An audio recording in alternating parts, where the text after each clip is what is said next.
And the base is dropped on a new edition of Soccer Down Here. It's a Monday. It's an overreaction Monday, and it's an overreaction Monday about an Atlanta United win, about the La Liga title race really tightening up. The race in France is still ridiculous. We've got coaching carousel talk with our friends Maurizio Sarri, with our friend Julian Nagelsmann, and with our new friend on the carousel, Ario Holan, who is leaving Santos after a couple of months. Welcome to Brazil. He's not fired. He's actually leaving before that happens, I guess, or he's angry about things. We'll get into all the particulars on that. Lots of MLS stuff. We might have another roster rule possibility of a problem, even though we haven't ruled in the first one yet on Miami from last year. Tomas Pochettino and Austin, there's really no updates there, but he was yanked from the lineup. So is it like similar kind of situation? Is it something different? Can we get some kind of an update? Do we know? I don't know. Chicharito is still going off on everybody. The Chicharito redemption tour continues. Lots of stuff to react to. So if you've got reactions, we will take them on Twitter at Soccer Down Here. We will take them on the Twitch pitch. Share, what you thought about the weekend for your team. If it's not Atlanta, that's cool. I know we've got some Philadelphia fans in here. We have Shooter hanging out from the New England Revolution fan base doing some snooping, doing some scouting. He wants an update. I want to hear what your reaction is, Shooter, to the Revs win over DC. Share your reactions with us. We'll get into them all day long. But, John, we'll start with Atlanta and Chicago. 3-1 win. I'm sure most of you have heard the full-time report from 92.9 The Game by now. I'm sure most of you have heard the salty takeaway with Jarrett and Nick and John's takes from late night Saturday night. What else? Let me ask you this. So, what is the number one takeaway from Atlanta's win on Saturday against Chicago for you? One. Wow. Uno. One. Okay. I'll go for the low-hanging fruit since it's a Monday. Ezequiel Barco, goal of the year, MLS. How about that? I mean, that the fans will vote. Yeah, that's a different conversation. Sorry, I should be careful and not disagree. I don't want to do that because that's wrong, I guess. What I will say is that João Paulo from week one will have a very strong take on that. There were some goals in week one that were really good too. I loved Ezequiel Barco's goal. I loved his reaction to it. I loved that he was about to stiff arm Santiago Sosa out of the way to take that follow-up shot. I don't know if it's goal of the year, even with what we have so far. I think there's some others that might top it, but it's amazing. It's a great goal. Well, and I don't know if everybody got the chance to check. I want to say it was Doug Robertson's Twitter account. There's a photo that he posted on his Twitter account from behind the goal of AJC photog Yoshin Sub. And it is it's just after the moment of impact, and the ball is heading past Bobby Shuttleworth. Barco is on the floor, and it's just that moment in time that was just an absolutely great shot. So if you haven't seen it, go back on Doug's Twitter and take a peek at it. But just with the force that he hits it, knocking folks out of the way and putting it upper 90. And if you haven't had the chance to listen to Kevin's call on Bally Sports South with Mo Edu, and welcome to Atlanta, Mo.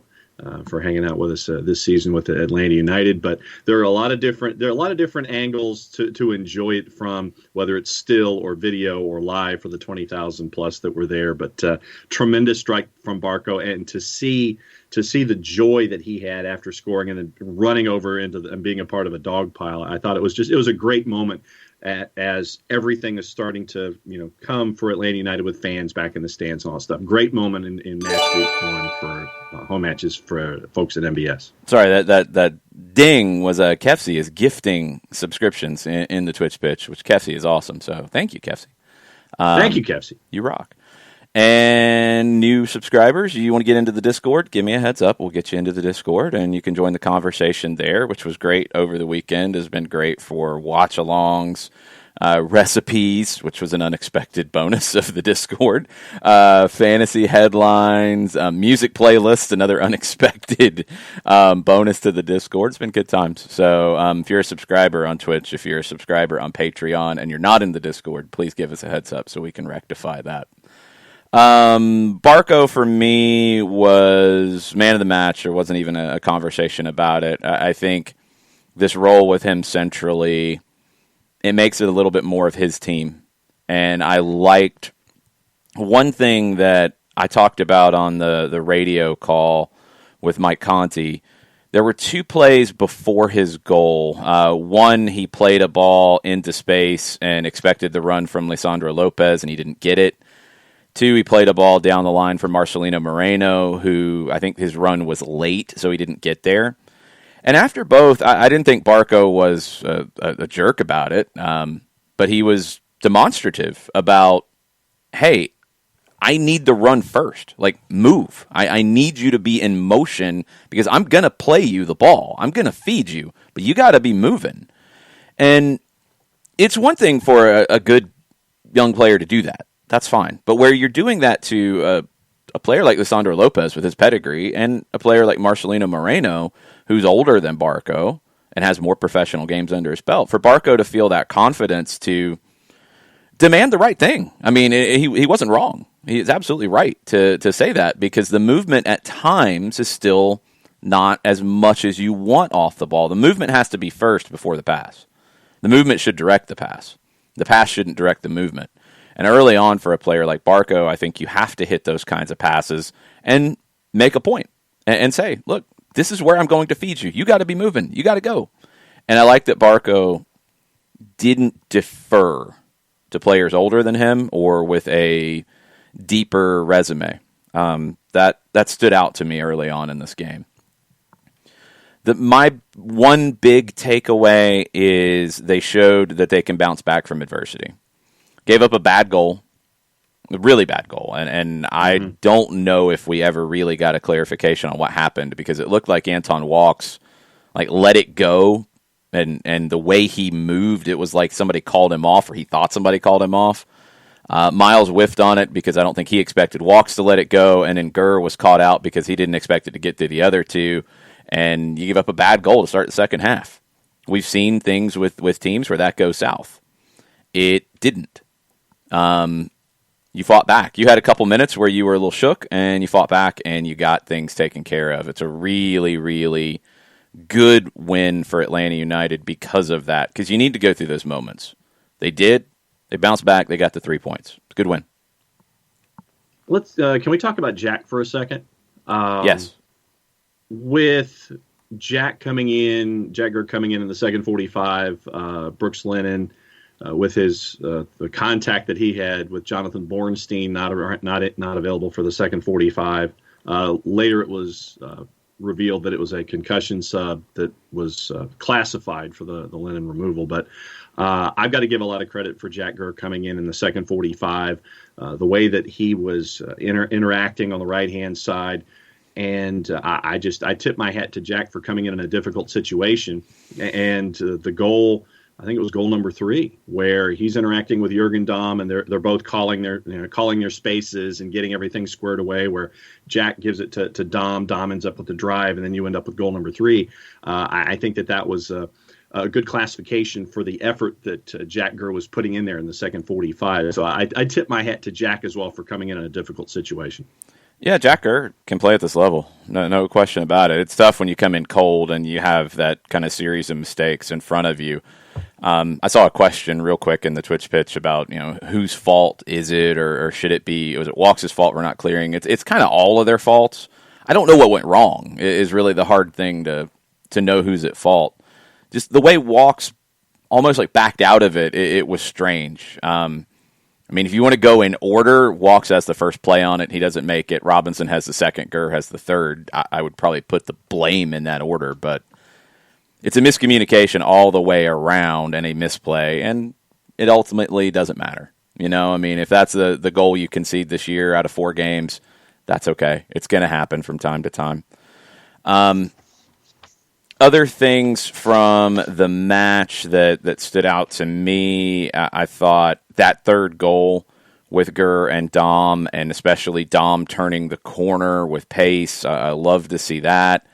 What Jake Mulroney did inside the 18 was absurd. I think he surprised himself a little bit with the spin and the turn and the movement within three defenders, and then he gets a great shot off that forces a save.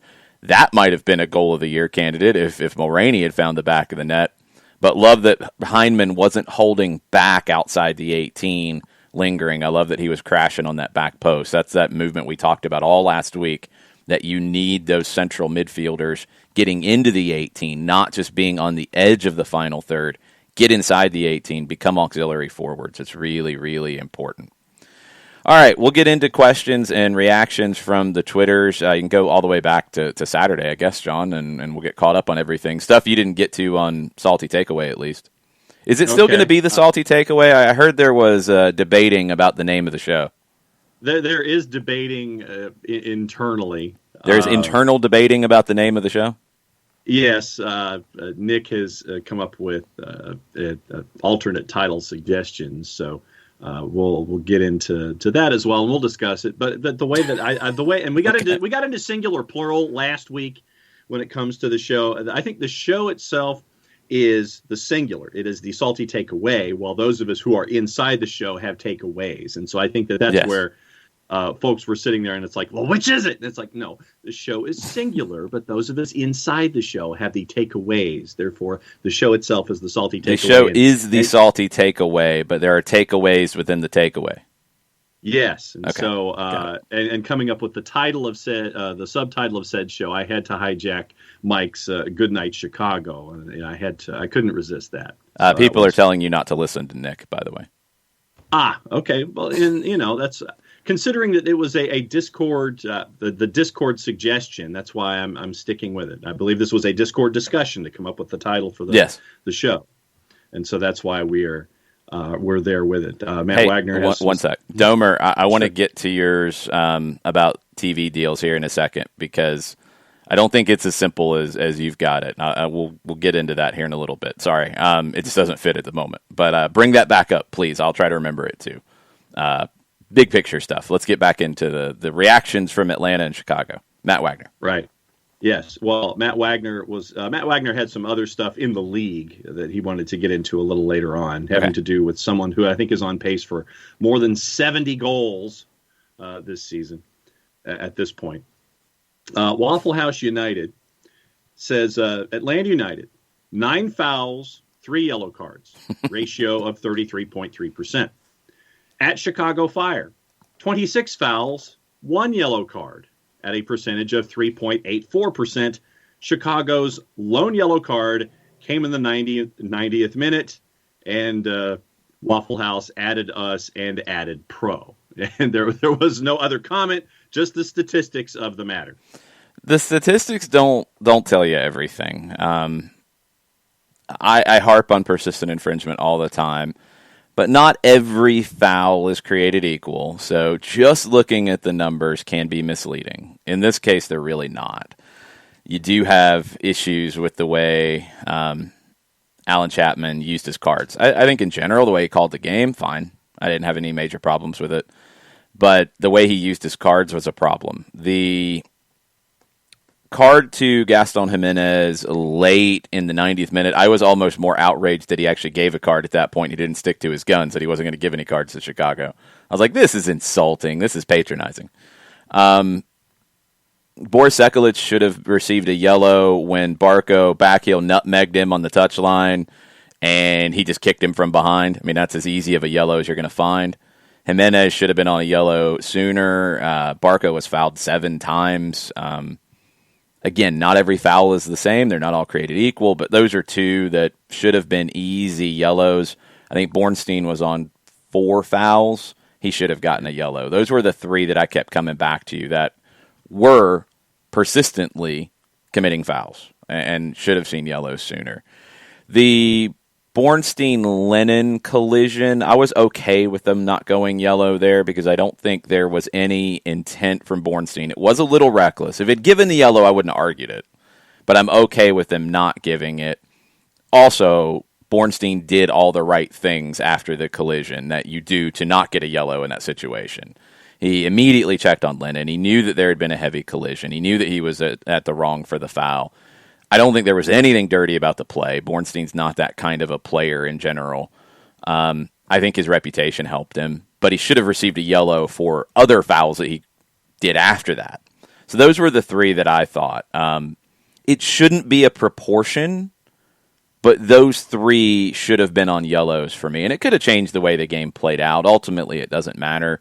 I hated the Barco yellow for time wasting or dissent, depending on how Chapman read it. I don't know if Barco heard the whistle. I don't think there was that much in it. That felt like a really quick trigger on the yellow, and that's where you get into game management that's frustrating because you're not going quick trigger. You're going extremely long trigger on Chicago yellow cards for fouls, which are more important in my opinion. You go immediately quick on Barco in a situation. No, that's wrong. That shouldn't happen. So Chapman got the yellow card situations wrong. Other than that, I think he got most everything else right. Just frustrating. Yeah, a lot of folks after the match and after Salty Takeaway felt like discussing Alan Chapman and wondering that what suburb of Chicago he was actually from. No, because the game was fine. Honestly, the game was fine. It's the card management. And I'll tell you why the card management's an issue, and it's on both sides of this. Yellow cards accumulate. Players get suspended. Mm-hmm. So it's not even just in this game. Jimenez got a yellow. He should have had one sooner. It could have changed the way he played in this game. Bornstein should be on a yellow. Sekulic should be on a yellow. They should have that in their accumulation. That's going to factor in later in the season when they get more yellow cards. Barco got a yellow that I thought was incredibly harsh. He shouldn't have a yellow. Like, that is weird. I want referees, and I think Bernd is making a point in the Twitch pitch that I absolutely agree with. American referees get more hung up on dissent than they do on persistent infringement. And it should be the other way around. Yeah. 1,000,000 times it should be the other way around. You guys have the whistle. You guys are the referee in charge of the game. You don't need to worry so much about dissent and affecting your reputation or showing you up or these kinds of things. There's dissent that's over the line. Easy. But it can't be this thing where players are talking to you and you're going to take it personally and throw quick yellows that way, but then somebody's going to kick a player who is dribbling past them all day long, and that's fine. They can do that 5, 6, 7 times. That's not okay.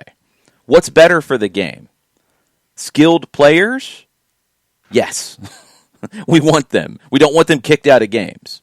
We don't want them constantly kicked. What has Ezequiel Barco's career here been in Atlanta?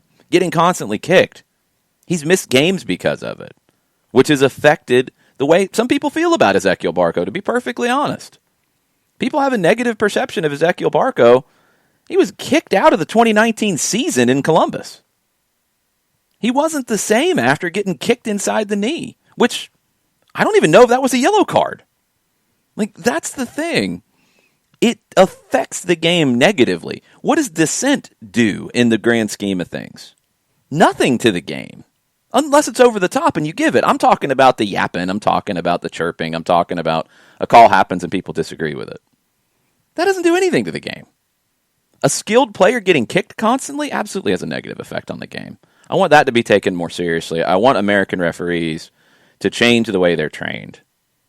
I want U.S. Soccer and Pro to get more on board with the way games are refereed in other parts of the world where dissent is not as big of a deal as it is here. Fouls and the way it affects the game and breaks up the game should be taken more seriously than dissent, in my opinion. A couple of others from after Salty Takeaway on Saturday night leading into a very early Sunday morning. South Georgia United. So excited for the win. Noticeable pace changes when Lennon was subbed out. And then again, when Joseph came on, he hopes Lennon's okay. I think he's very important to our season. Yeah, Lennon, I think, will be okay ultimately. There's been a lot of questions about, updates on Lennon. It's not how head injuries work, sadly. and I have very limited experience with it in terms of the number of head injuries that I have ever had in my life, but I didn't know it was going to be bad until about 16 hours later. I didn't think anything of it until about 16 hours later when I thought my head was going to cave in.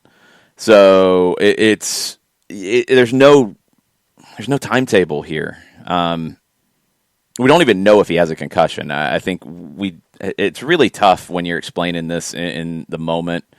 I try really hard not to diagnose a concussion watching it, because you can see a head-to-head collision that doesn't result in a concussion. You can see a player not get hit in the head and it result in a bad concussion. There's just no way to know watching it.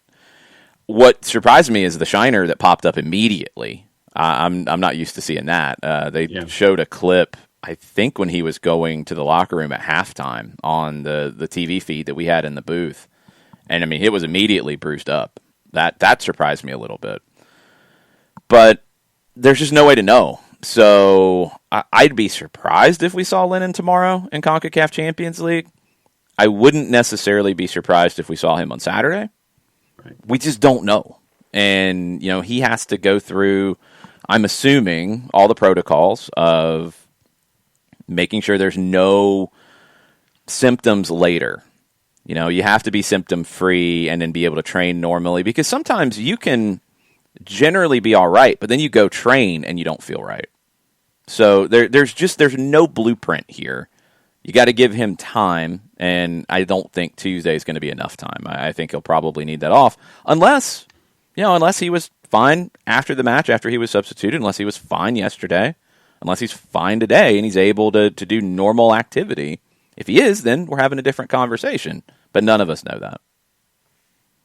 Last one from post-match and early Sunday morning comes from Larry the Cucumber.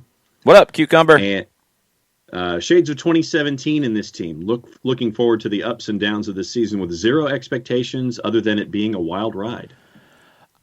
I would like to know from people, what is it about shades of 2017 for them? Because I think it's pretty different, to be honest. I think what you're seeing from Gabriel Heinze is the combination of things you saw in 17 and things you saw in 19 when the team was working well. The spacing is more 19. The patience is more 19. The pace is a little more 17, but it's not as vertical as it was in 17. 17 was north-south, get vertical, go. 19 was more patience and work the ball around, and you're finding a blend of that right now, which is normal because you've got three different managers who have their own ways of interpreting positional play and the same general basic idea. But I'd love to dig into that. John, your camera has gone completely wonky, like you were assaulted by Keanu Reeves in The Matrix, possibly. Oh, wow. Yeah, I don't know how you've managed that. I don't know how I've managed it either. I'm looking at return, and I'm trying to see what it looks like. That's impressive. Well, it is a Monday, so anything is humanly possible. Yeah, the other big difference in 17 to now for me is defensively it's a whole lot better. And it's very different. It's, the press that you saw in 17 was more chase. This one's not. It's more of, let's make the opponent make a mistake. Let's force them into a giveaway. And I think they did a really good job of that against a Chicago team that's good at building out of the back. Just made them give the ball away a lot. It's different. There's different elements to it. So that's just my opinion. I'd love to know what it is for you guys that you like about it, and like fondly looking back at 17. So I think that is a sidebar discussion this morning as that comment gets made more and more from others, not just Cucumbers. Yes, no doubt. But Cucumbers do have good opinions too. Okay. I have yet to get an opinion from a Cucumber. This will be my first. You just did. No, but I'm saying I'm 1 for 1. That's what I was about to say, is that I'm 1 for 1. Sorry, my bad. My bad. Antino's in this morning, and it goes to the discussion we were having just a minute ago. Can you guys, in quotation marks, hypothetically Uh-oh. cover, knowing what we know coming out of Saturday night, what the approach to recovery and match prep would be with the quick turnaround? Yeah, it's tough. You've put in a lot of work on fitness from day one to now, so you should feel pretty good about the quick turn in that sense. You do have to check everybody who came out of Saturday night with any questions, and of course Brooks is the biggest one. Is there anybody else? I didn't notice anything. You have some guys who've played every minute of every game, but they're not ones that I'm generally worried about in terms of fitness, like Sosa, like Walks, like Robinson, like Bello. I think those are your guys who've played every minute so far. Brooks had until he was substituted. I'm not worried about the fitness side. I'm more interested in what Gabriel Heinze does tactically against a Philadelphia Union team that plays 2 up top. So playing 3 in the back would not be a surprise. But they play a 4-4-2 very differently than Alawalense did. They played 2 central midfielders, Alawalense, and 2 wingers. So their 4-4-2 turned into a 4-2-4 at times when their wingers were pressed up very high. Philly doesn't do that. Philly's a 4-4-2 diamond. So it's harder to play the 3-4-3 like we saw against Alawalense, because then you're playing, in some ways, 2 versus 4 in the middle of the park. The diamond changes the lines a little bit, but yeah, you don't want to be in that situation. It'll be hard to play through the middle. Now, Atlanta likes to play through the sides, and that's something that we have seen. Maybe another big change in the way Atlanta United plays is they want to get the ball wide and they want to play through the sides. So maybe you're okay with that, but when Philly starts knocking the ball through the middle and it's 2 versus 4, you're going to have some problems. So do you see a change where it is some modified 3-5-2 or 3-6-1 or whatever to get an extra central midfielder in? I don't know. We haven't seen that, and I'm unaware of any 4-4-2 diamond teams that Gabriel Heinze played at Vélez. So I haven't found anything to go back to and cite. I'll keep checking. I'll see if I can find something else. But the 4-4-2 diamond's not exactly common in Argentina right now. So how does he play this one? I would assume he's probably pretty excited about the challenge because he likes that kind of stuff. He likes the tactics. But I don't know what it looks like because of that. In terms of recovery and stuff, it's probably a pretty light day yesterday with regen work. Guys who didn't get a run out probably had a decent session yesterday. Today will probably be heavy on video. Probably a lot of situational kinds of things. And this is a guess. I'm guessing this based off things that I know about how Luis Enrique, Pep Guardiola work in these situations, and those are 2 guys that Gabriel Heinze has cited as managers that he looks up to. I think you'll do a lot of things where there will be video between yesterday and this morning and maybe some work on the field to walk through situations, not at 100% intensity for an hour and a half or even an hour, but situational things about when Philly plays through their midfield, what do we do? Where are we? How do we handle that? Stuff like that.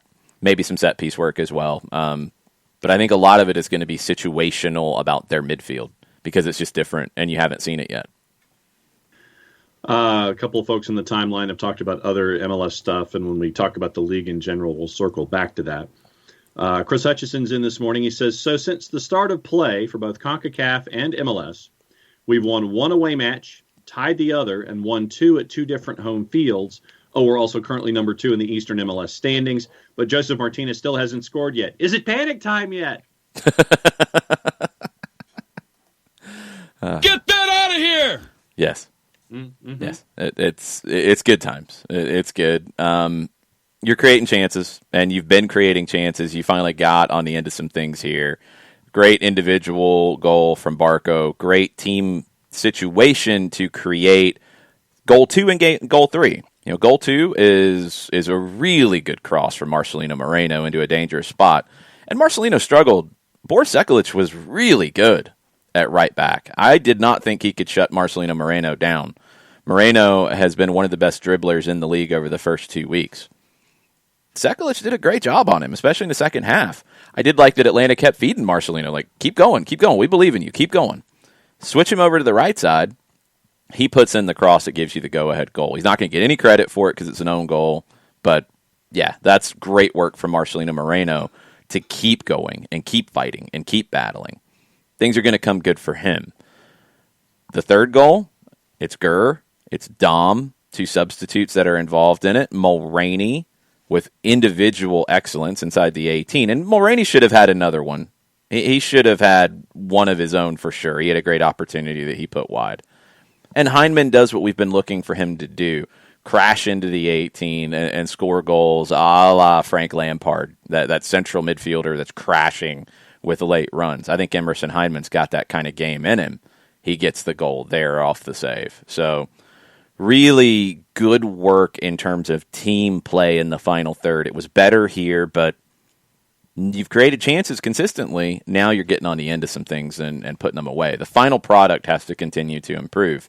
When Joseph is in sync and fully, I think he's fit. It's not fit to me. It's sharp. When he is there, they'll be even better because they're not really getting anything out of the number 9 position right now. Lisandro Lopez is pass first at the moment. I'd like to see him be a little more selfish. When he gets opportunities, take them. But he is pass first to the point that Chicago is dropping off of him to take away the passes. I noticed that twice in the first half where Lisandro picked up the ball in a really good situation. And when he turned to face, they dropped off into the passing lanes. And he had space to take. And he did to a degree, but then he was looking for the pass. I'd like to see him go to goal a little bit more. But when the number 9 position comes good, this team will be even better.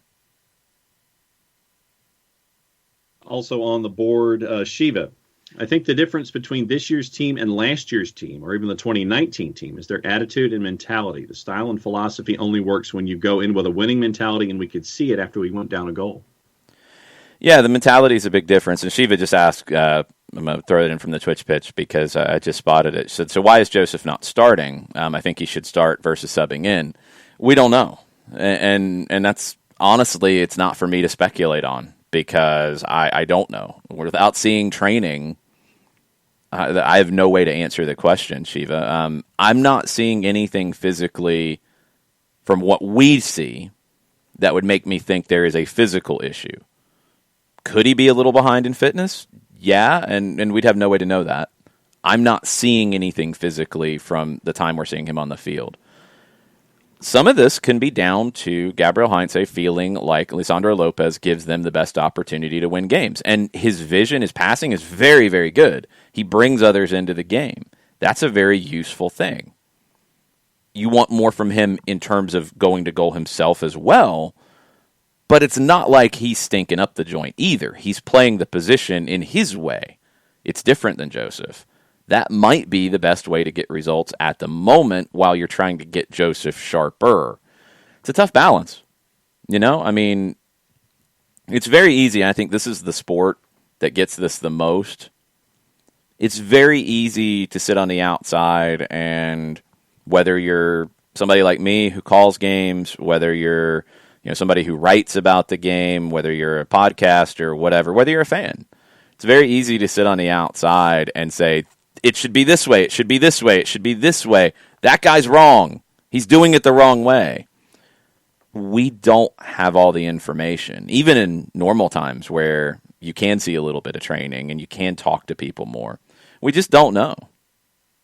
We don't know. So it's going well, and I don't think there's any cause for alarm, but we don't have all the information. So it's not fair to speculate in that case when you got a guy coming off of the knee injury like Joseph is. I've said it consistently. What I'm noticing is a lack of reaction time, a lack of maybe awareness in situations, not so much he's not fast right now because of his knee or he's tentative because of his knee. I'm not seeing that. I'm seeing more of sharpness, but how do you fix that? I don't know. If it's training, if it's games, if it's just, knowing that you're going to be limited a little bit in the number 9 while he gets that. Maybe these aren't the games for him at the moment where you're playing some tough opponents and you're trying to get going. Dawn asks if Joseph starts against Philly. I don't know. I'd love to see it because I'd like to see him play through it. I think he's got the mentality that he can handle the rough times playing through it. I'm not worried about him going into a funk or anything like that. Some players you would be. I'm not with him. But if Lisandro Lopez makes everything work better at the moment, you need to win this first leg. Mm-hmm. It's changed from how we've talked about series a lot of times where you want to manage leg one, you want to win leg two at home. You got leg one at home now. You got to go out and get a win, and ideally by multiple goals. So whatever gives you the best opportunity to do that, whether it's Joseph, whether it's Lisandro, whether it's Kubo Torres, whoever, that's what you got to do. And you've got to find that balance, and that's the hardest thing for a manager of getting Joseph going and winning games right now, and big picture, building the way you want to play long term. That's a lot of stuff to juggle. I think so far Gabriel Heinze is doing a great job with it, but that's a lot of different things that don't always have the same answer in how you deal with them. Jarrett, what do you think about Lisandro Lopez and Joseph so far? I think Lisandro Lopez is giving you what he's going to give you. Also, a reminder, Lisandro Lopez is like 38 years old? Yes. Lisandro Lopez isn't a spring chicken, but he is going to give you that pass first look, and I don't think it's perfect in the number 9, but in the same way that, like, here's my thing about Lisandro Lopez. Lisandro Lopez wasn't brought here to be a starter. He didn't take this role to start 30 games a year. I'm having some, like, Brett Shea level flashbacks of people reacting away to a guy like, he wasn't brought here to be a starter. You're expecting Joseph to ramp up and to get the majority of these minutes. You're expecting Jackson Conway to challenge in practice and to ask questions about who gets what minutes with his performances and what he's able to earn. You know, you're asking these guys to create competition. So, I mean, don't expect Lisandro Lopez to start every game this year. He's doing it right now because it's what he's being asked to do, and he's doing what he does. And he's doing what he does at his age, and if that means he's going to be able to give you that kind of drop deep and facilitate striker who tries to pull the defense apart for 60 minutes, then that's what you're going to get. It could be a lot worse, y'all. It's not terrible by any means. You still got issues with the finished product up top. Gabriel Heinze said as much after the game. There's still room to improve. There's always going to be room to improve with this team, even when they win games. You don't win, and it's not to say that you're going to be a grump about it, but even when you win games, you're going to look at it as, here's what we still need to improve on to be at our best. And that's not going to change, especially when you're only a couple games into a new coach and a new system that guys have raved about. Jake Mulroney, gushed about him Saturday night when asked about everything in terms of training and tactics. It's not a finished product. And Jason, I know you've talked about this, is that if you can hit your finished product in 2-3 weeks, then your finished product ain't that good. Right. Yeah, that's the biggest thing. You've got to give time for a play like this to build, and that's why I said early on, I really feel like this can be a year or a 2-year cycle like 2017 and 18, where you'll have some ups and downs in this first half of the year. You should, anyway, and if you don't, then if you're great from the beginning, then that's a credit to what you're doing and getting it so fast, and a credit to the preparation that went in before. But you're going to have ups and downs when you're learning a new mentality. The good thing here is this is not Barcelona going from Rijkaard to Guardiola. This is not Bayern going from Jupp Heynckes to Guardiola. This isn't, who was it? City before Guardiola. I'm trying to remember. Pellegrini. Was it Pellegrini?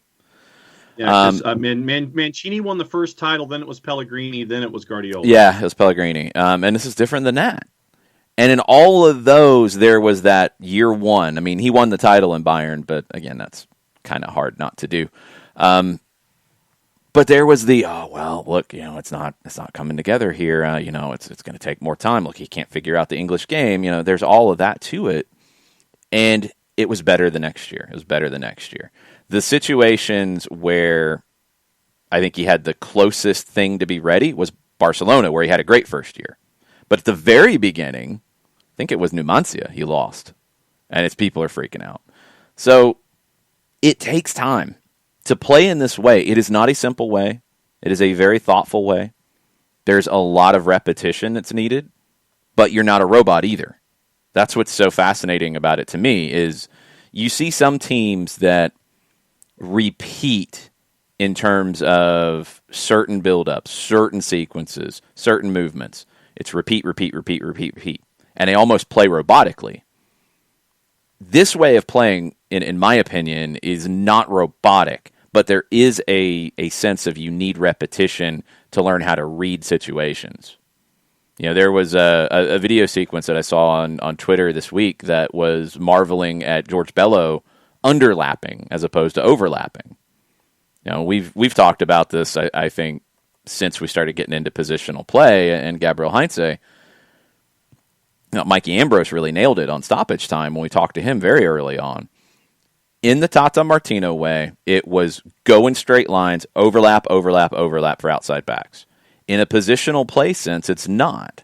And you can look at Pep this year with City. You can look at what Greg Berhalter tried to force with the national team with the right back tucking in. It's like he was trying to take some element of it and make it repetitive when it's not at its best.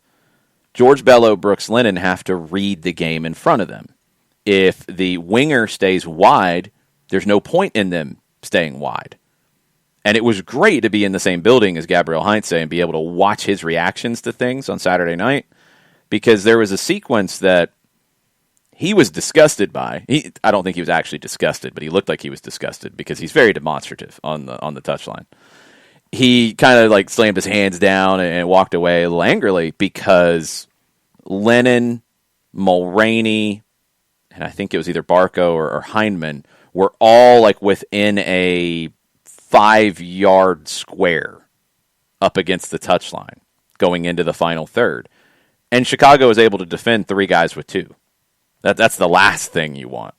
So you've got to get to where Lennon, and I think he does a good job of it generally, but he's going to make a mistake here and there, doesn't go there. Why go to the same spot that Mulroney's in if he's the winger in front of you? Come inside. Take that underlap run. Or tuck in and support Santi Sosa and sit back a little bit and wait for your opportunity to go. Wait for the play to develop in front of you. Bello's picking it up, and it's really good to see a teenager picking this up as quickly as he is. Lennon, I think, picked it up a little bit quicker, but he's a great fit for it. Jack Gurr will need to pick it up. Mikey Ambrose, from talking to him, I think he gets it. He knows what he's going to be asked to do when he plays on the left side. You'll need Ronald Hernandez to pick this up on the right side as well. It's more thoughtful than just bombing forward. So it's not easy to make those things happen in 4 games. You got to have opportunities where Heinze can break out the video and say, hey, this one right here, Brooks, you made the wrong decision. You need to go here or here, not there. Stuff like that. You got to have experience to fall back on. So you got to repeat some stuff, but you got to be able to read the game too. That's a tough thing to do in 4 games. A couple of other thoughts on Twitter to catch us up. Ricky Ricardo on Barco. Barco loves hitting the underside of the crossbar against Chicago. Did the same thing for his first MLS goal against him. That thing was a rocket. Yeah, he does. Everybody's going nuts about Heinze on the touchline too, which is funny. We'll get into that. That became more of a story than I thought it would.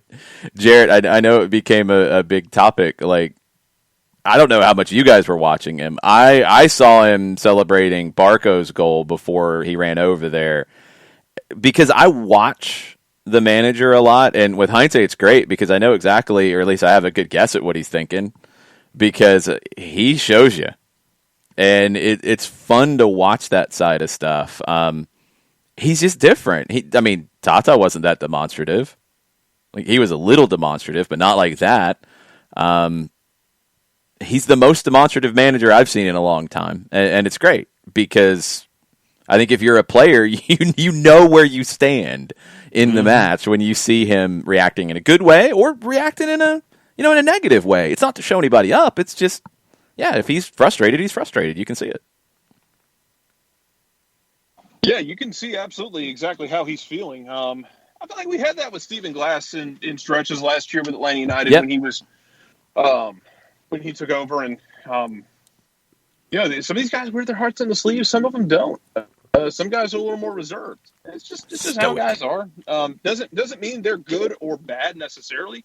You do love to see it, especially in a game like that where you get the goal off a rocket, you give one up just after the break against a team that's kind of I feel like a lot of people don't know what to make of Chicago going into the 2021 season in a game where you might look back on this and go, that's a damn good win, especially depending on where Chicago ends up this year. It's the kind of game I think that feeds off that emotion of, you gave up that equalizer, then all of a sudden you're like, okay, cool, we're going to go win this game now, y'all. And then you get the goal that's kind of weird that I'm still not sure if Jake Mulroney got a touch on that ball where it rolls into the net, with Moreno putting a beautiful cross in. And then you get, and I will not get over the fact that Emerson Heineman's finish there is I will die on the hill that's a lot harder finish than you think it is and than it looks. The one he missed, put my head onto the desk. The one he actually finished, he's got two guys bearing down on him. He gets it over the keeper and bends it inside the post. That's a tough finish. Mm-hmm. It's a game that was built for a lot of emotion, I feel like, and especially coming back into the bins. I don't blame anybody for getting up and emotional during that game because it was a lot of fun. And, yeah, of course, he's going to Gabriel Heinze is not shy on emotions. That's for sure. And if you're watching a coach and they're kind of just a little more reserved on the touchline, I mean, it's okay too, but I absolutely get the appeal of a guy who is just out of his gourd on the sideline. What you'll also see, and this is something that people, you can't have one without the other, is you'll see emotion boil over too at times. I mean, that's part of it. You can't be emotional and lose yourself in the game and have it be the perfect reactions to everything all the time. That's impossible. It is a very emotional game. And I think it's at its best when it's played in that way. You'll see if something happens. Good. Who is his assistant coach who's designated to get thrown out? That's who I want to find out who it's going to be. I don't know if he's got that or if he takes care of it himself. He could be the opposite where it's, you know what, I'll get myself thrown out if I need to get myself thrown out. Here, you're in charge now. It might be, what was the guy's name for at Hoosiers, the movie? I was going to say the Dennis Hopper character. Yes, yeah, because Gene Hackman would get himself thrown out to make the assistant take over and to get the reaction. Maybe that's the route that Gabriel Heinze is going to take here. I don't know, but I was going to say the answer you're looking for is Ricardo Montoya. But anyway, no, Ricardo had it planned on in different ways because I was part of those conversations at times. I've seen those things play out in U.S. Open Cup games in Charleston. And shooter. Anyway, there we go. I was about to say shooter. I didn't think that was right. There we go. Perfect. It's just this thing where he's going to get cards. He's probably going to get sent off at some point. He's probably going to get angry at some point. That's fine. You want that, and the team will feed off of it, and players will react to it too, and players will be over the top. So just like we talked about for years, like you're going to see yellow cards from your Leandro Gonzalez Perez's, your Franco Escobars. They're going to get yellows because they're emotional players. He's an emotional manager, and he's going to get things where that emotion boils in a different direction. That's okay too. That's fine. It's fun. It gives us plenty to talk about. Okay. Do you have the TV comment that you wanted to go back to in the timeline? Can you? Yeah, I remember it. And because Domer, Jason Nix has a point also, so we can kind of pair two of them together. Okay, Domer, if I misinterpret your question or misremember it, please fix it in the Twitch pitch. Domer said he didn't like that you had the Atlanta-Orlando game only on Spanish television and ESPN Plus is geo-blocked. The reason you have games that are exclusive to Spanish television is they pay. They're buying that exclusivity. It is a national channel and it's a national outlet. And it's a lucrative one. I think it's an important one for the league. I would like to see better clearances or a different way of doing it so it's available more widely in English. Because Twitter, you need more than that, and the SAP situation feels very inconsistent depending on your provider. Yeah, it needs to be somewhere in English, whether then you can do a local English language broadcast, which was the case at one point with the Spanish language broadcasts. And I think that's went away, and if it resulted in more money, that's great. You know, it's easy for ESPN and Fox to have ESPN Deportes and Fox Deportes for Spanish language. It's not easy for Univision and TUDN to have an English language TV partner because they don't do that. They're not built that way. That's something that requires a think. I agree, but it's money, and it's a big market, and it's a big audience. So I think at times we can kind of forget that because if you're not a Spanish speaker, you might not pay as much attention to it. But it is a very large market, and those games get good ratings. The geo-block thing with ESPN Plus, that's specifically to protect the local broadcasts.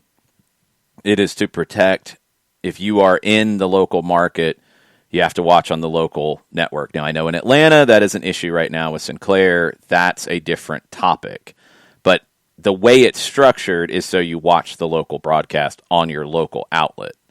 There's nothing wrong with that. That's, I think, what every sport does in these situations with the geo-blocking and the blackouts. In this case, you have an issue because of the situation with Sinclair. And again, I see it every week.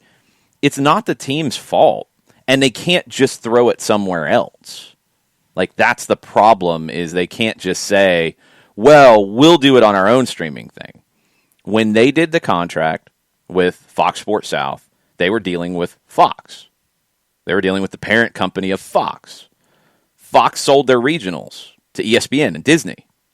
ESPN and Disney just were kind of caretakers for a minute and just let it roll because they weren't going to be able to keep it, I think, due to antitrust stuff, right, John? Yes. They were going to have to sell it. Your saturation in the market is an issue, especially with ownership and the multi-layered aspects of it. And so, yeah, it was an antitrust issue. So they were going to have to spin it off, and they eventually did to Sinclair.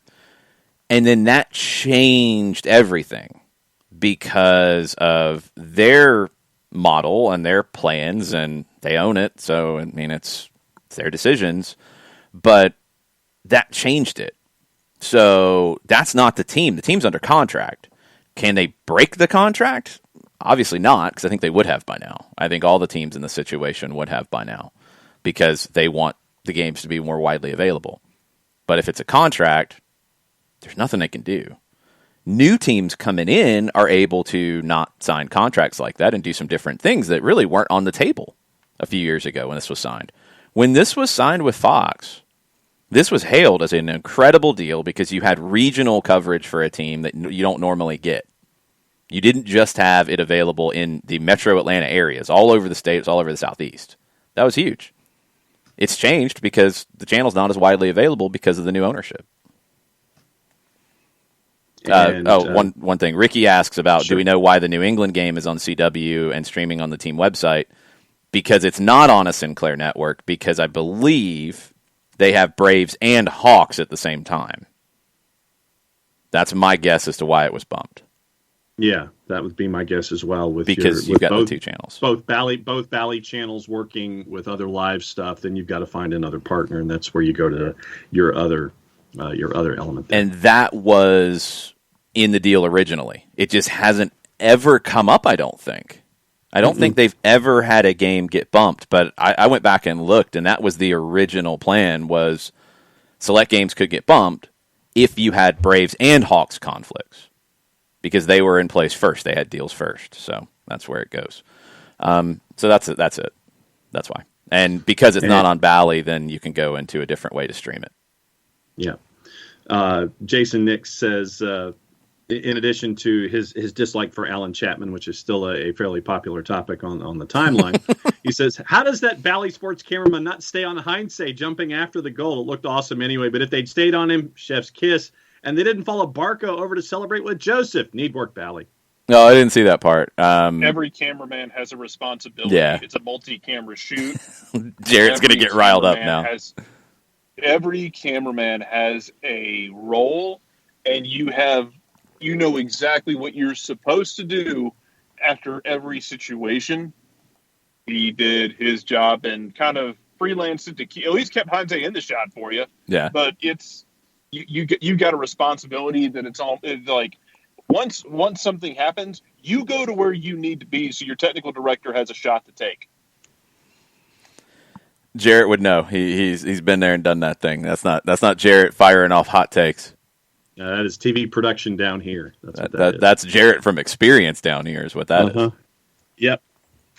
Drew Gano in this morning. Love the play up top once Dom came in on the right. Lightning fast and a great feel for where to put the ball on a hashtag overreaction Monday. Competition's good.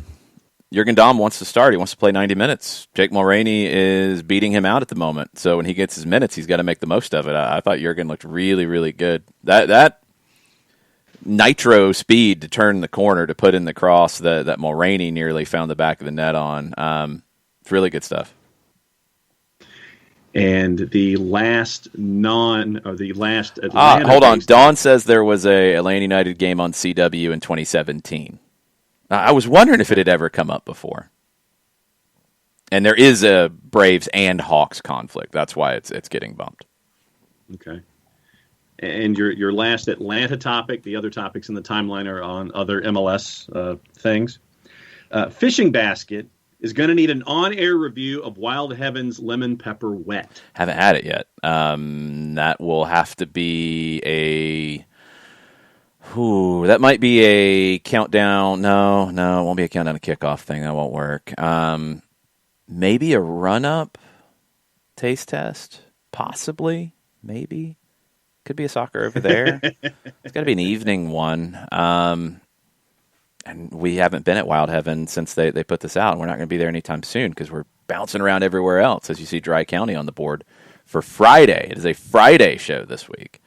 With a lot of folks. No, don't sing it. Don't sing it. Don't sing it. Don't sing it. Sorry, I shouldn't say that. That would be mean. Sing all you want, John. Sing it. We'll have to try this. I'm not an IPA fan, but I'm very intrigued by the Lemon Pepper Wet Footy Mop beer, for sure. All right. There will be a watch-along tomorrow, Turner Kirby. Yes, no radio coverage. There will be a watch-along tomorrow evening, pre-game and post-game stuff as well, in different places, and we'll see where everything falls. But yeah, we'll have plenty of stuff for you around the game for those of you who are not going to be in the building at the Benz for Leg 1, quarterfinals, CONCACAF Champions League. All right, everybody's getting excited, John. It's 10 o'clock. Yes. You know what that means? Yes, it's 10 o'clock. Well, it means other things around here. What does that mean? Jarrett, you usually hide for these things, so I don't even know why you're talking. Sorry. I'm not going anywhere today. Okay, you're in for it. He's in for the duration, as they say. You're in for it.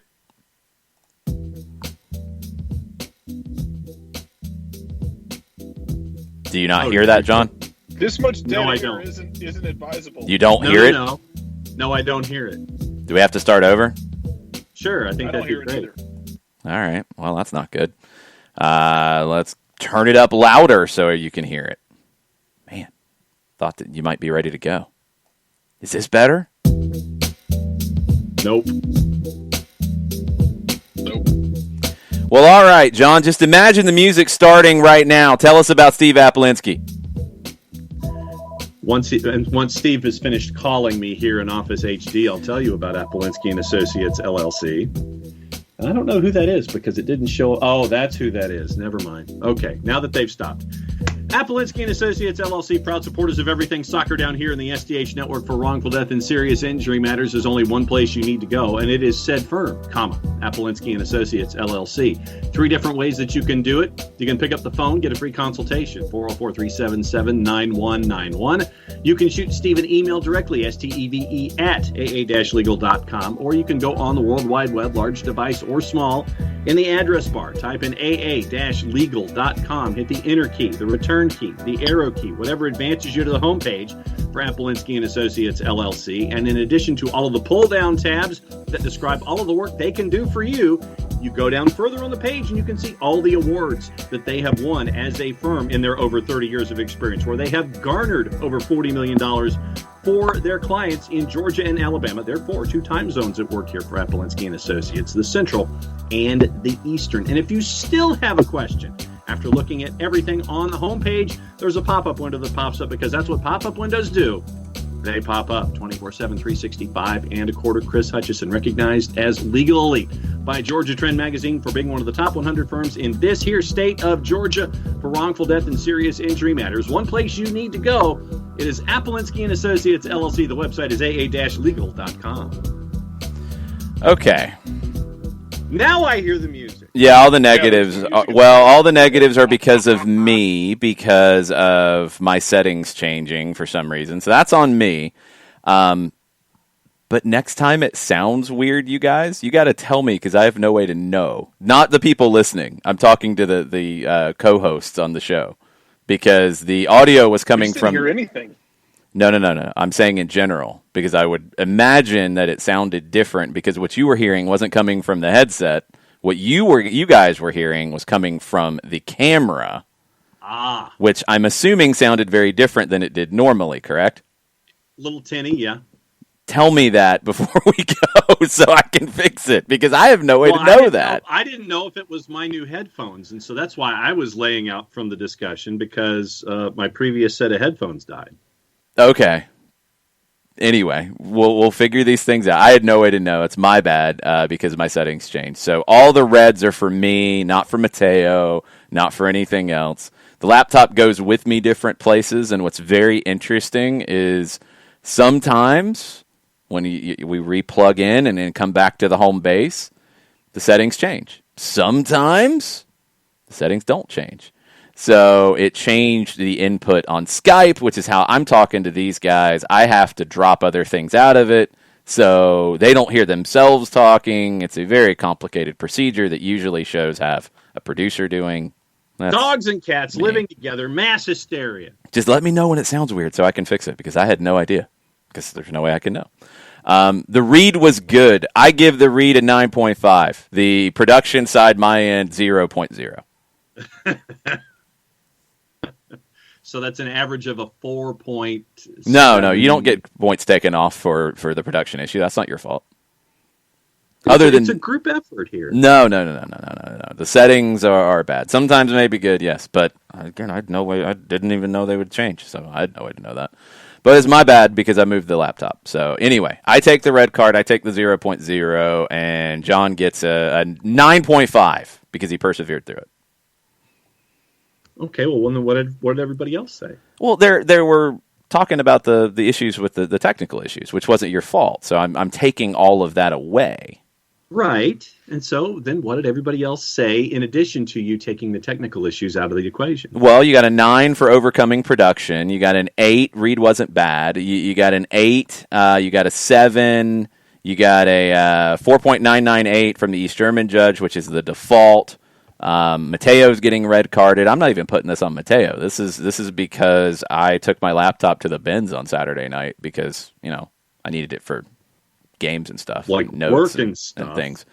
And, those sorts of things. So, it's weird. Like, Skype and the settings on the back end are the weirdest things because it's not, and this is going super production down here, which probably isn't that interesting for most of you, but some of you do podcasts and some of you do other things. So sometimes the settings just go completely haywire when you unplug inputs and then re-plug in inputs. And it doesn't go back to the way it should, and it's maddening. Uh-huh. No, Sean, it's nothing to do. No. My laptop did not get drunk at MPS. I hope not. That's not good. No, it's just it just changes the settings, and I didn't know that Skype had changed the input from the camera or from the board to the camera. So it's my bad. It's my bad. It's not John's bad. It's my bad. I'm the jerk here. My bad. And it was not intentional because I'm being a jerk or anything like that. Man. Oh, welcome to Monday. That happens. Welcome to not having a producer.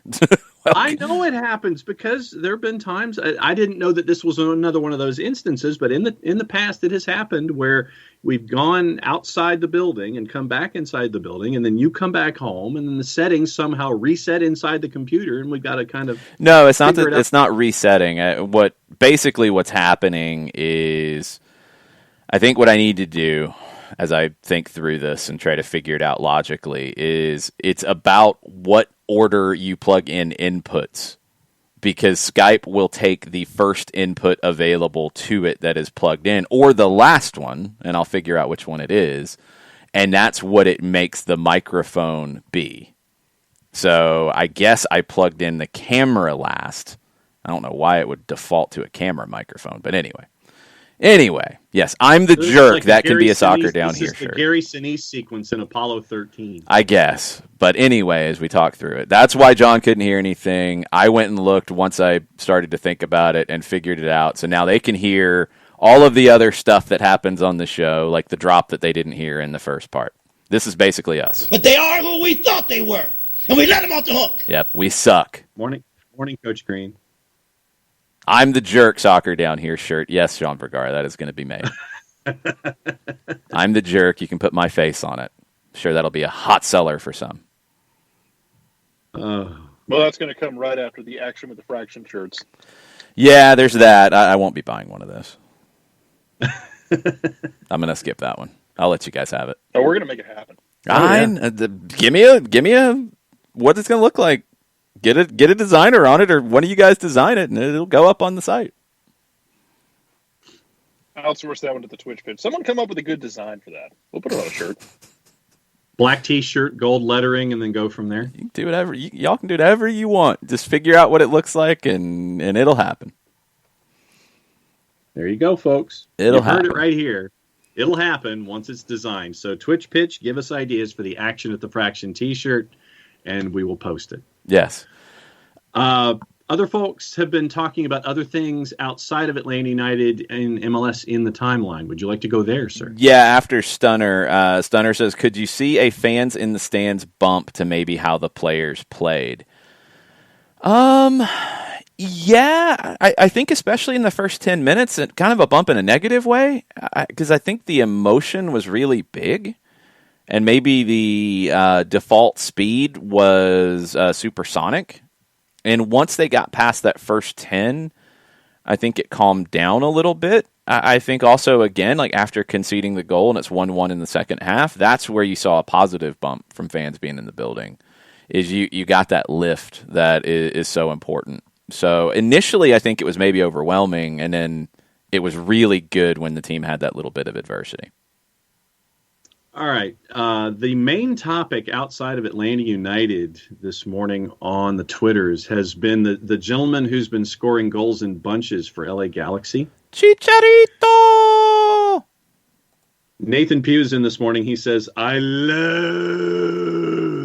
Chicharito. Why? Oh, because he played for Manchester United, and Nathan is a Liverpool guy, and Chicharito...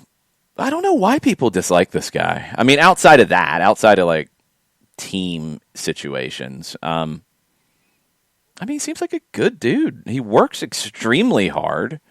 I think he got a raw deal at a lot of places he was in Europe, because look, he scores a lot of goals. Is he a starting number 9 for a top team? I think he could have been in his prime. I do. I think he absolutely could have been what we saw from guys like Luis Suarez. Sergio Aguero is a different level for me. But, Chicharito could have been that kind of poacher that you see with top teams scoring a boatload of goals. He got kind of branded as a super sub. Outside of the fact that he played for a team you don't like, or he plays for Mexico and you hate anything that comes from Mexico if you're a U.S. men's national team fan who plays for the Mexican national team, I don't know why you dislike the guy. I've always liked Chicharito. I love his work ethic. I love how he interacts with the fans. I think he goes, really out of his way to be like an idol for kids. I thought his interview after the game last week was great, where he was incredibly open and I think he's a really good guy to have in this league. I thought it was a great signing. I don't think it was his fault that he was getting horrible service last year and really no plan to get the best out of him. Greg Vanney's going to get the best out of him. So I'm happy for him. I'm really happy for Chicharito. Yeah, yesterday, Nathan says, yesterday I couldn't stop watching. He can feel free to keep scoring braces and hat tricks against Eastern opponents. Works for me. He's going to have a good year. He's going to have a big year. Can he keep it up? If he keeps getting service like he has been, he will. If he does, I'll keep captaining him on my fantasy team and having a very good week. And that was how I got beat last week in fantasy, was Poyolandia waited until the end of the weekend for the matchups and then got Chicharito in there and captained him. And do you know who that is, by the way? No. You don't know who that is? No, who's Poyolandia? You have no idea? No idea. I mean, we have talked about it on the show before. Oh, Who is? Christ. Who? Me! Oh, that's you? Oh, okay. Jeez. Oh, well, congratulations on. Sorry, I'm being a jerk for talking about beating John. My bad. Sorry, my bad. My bad. Told y'all I was captain in Chicharito on Friday, and yes, it paid off. I'm very happy about that. Played in your game. It's true. Well, he was paired up with Carlos Vela in my team, so I can't take full credit for having a great weekend. But yes, Chicharito was very good. My captain was Johnny Russell, and I had Carlos Vela in there. Johnny Russell played 15 minutes and had 1 point. Yes, I didn't even notice Vela hadn't started yet because I was busy. I forget what I was doing. It was dealing with a toddler or something. Ragamuffin wants to pre-order the jerk shirts. Thanks, Ragamuffin. Thanks. Hey, I said Chicharito should be the captain on the weekend. That's all. Yeah, you did. I got one. Vela was a negative. Very bad. Very bad. It's all right. I still had Busio, who did good things. So Busio did good things. Could be worse. I had Busio was only $5.5 too. By the way. Yeah, that's a bargain. I had Barco.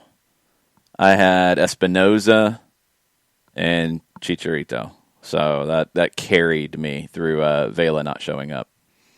Yeah, Reynoso. We're going to get to Minnesota in a minute.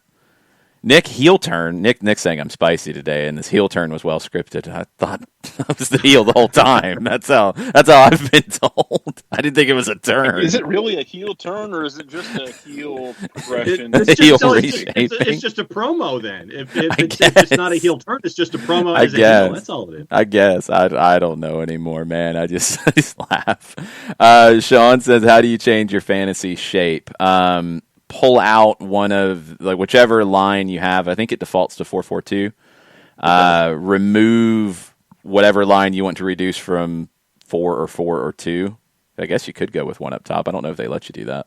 That'd be kind of weird. They have in the past. You can do a 4-5-1. Yeah, I wouldn't do it. I want those forwards in the team.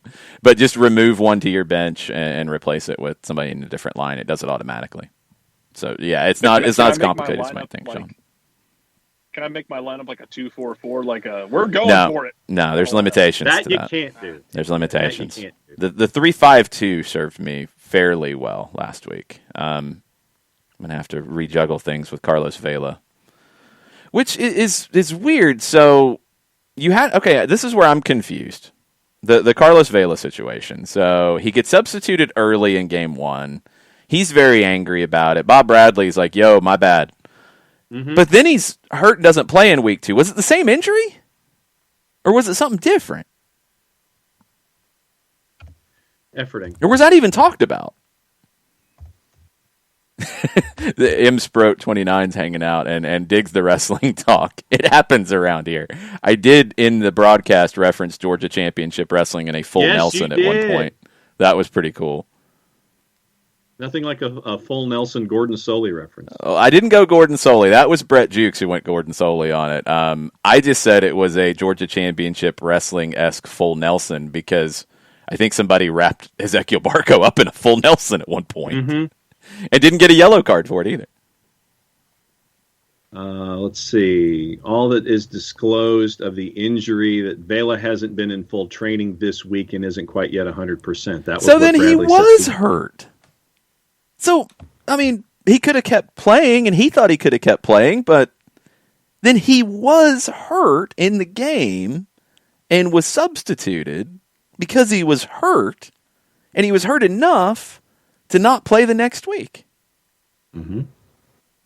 So Bob didn't screw up? He preemptively didn't screw up. But no, he got it right.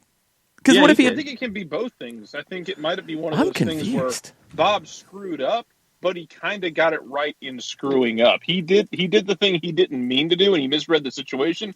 But him doing that might have worked out better for Carlos Vela than if he'd have tried to play through it.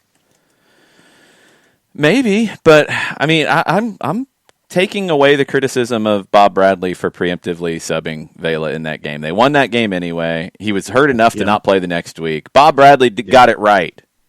Yes. Bob did not screw Bob, if we're going to keep the wrestling conversation here. Yes. He did not go full Bret Hart on this. No. It was not a bank screw job. No, it was not. It was not a Hollywood screw job, I think would be the better way to put it. Wait, Ariel Holan already got fired? No, he resigned. He resigned. Oh, he walked. left? Yes, big difference. Oh, Renuncio. I see it. Renuncio. Never mind. Yeah. He's been there 2 months. He said, I'm out. Jefferson Soteldo is coming to Toronto. The results in the state league have not been so great, so he said, I'm out. One more game, I'm gone. We're back in I'm in Buenos Aires tomorrow. It's Santos at Boca, and I'm out. I don't know if he's even going back to Brazil. He might have all of his stuff on the plane with him.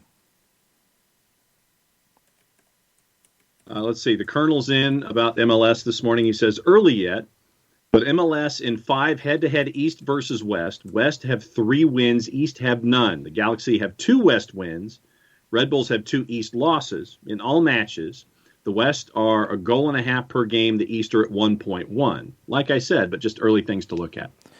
Yeah, it's early, and it's weird with the scheduling. I mean, like, you've got the Galaxy playing Miami and New York in first 2 games, and then they're going to play. Do they have one more? Are they one of the weird teams that's got one more cross-conference game, or are they Western Conference the whole rest of the way?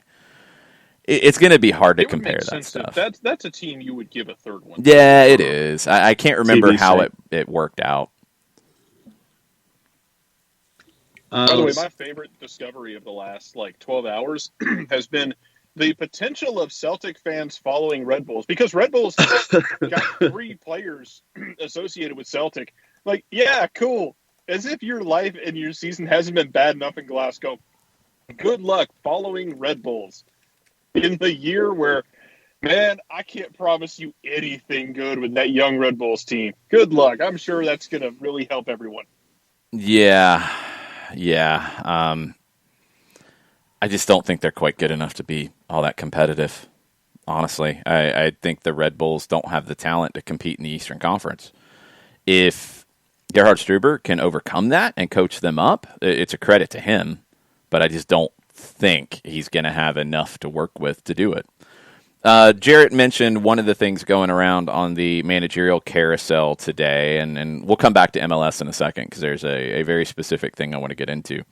But Ariel Holan, who was at Independiente with Ezequiel Barco, with Alan Franco, won Copa Sudamericana, was at Universidad Católica in Chile, did very well there. He went to Santos in Brazil. He's been there a couple months. He took over after the Brasileiro season. So it's been the State League. Now it's Copa Libertadores. They had the bad result in week 1 in Copa Libertadores.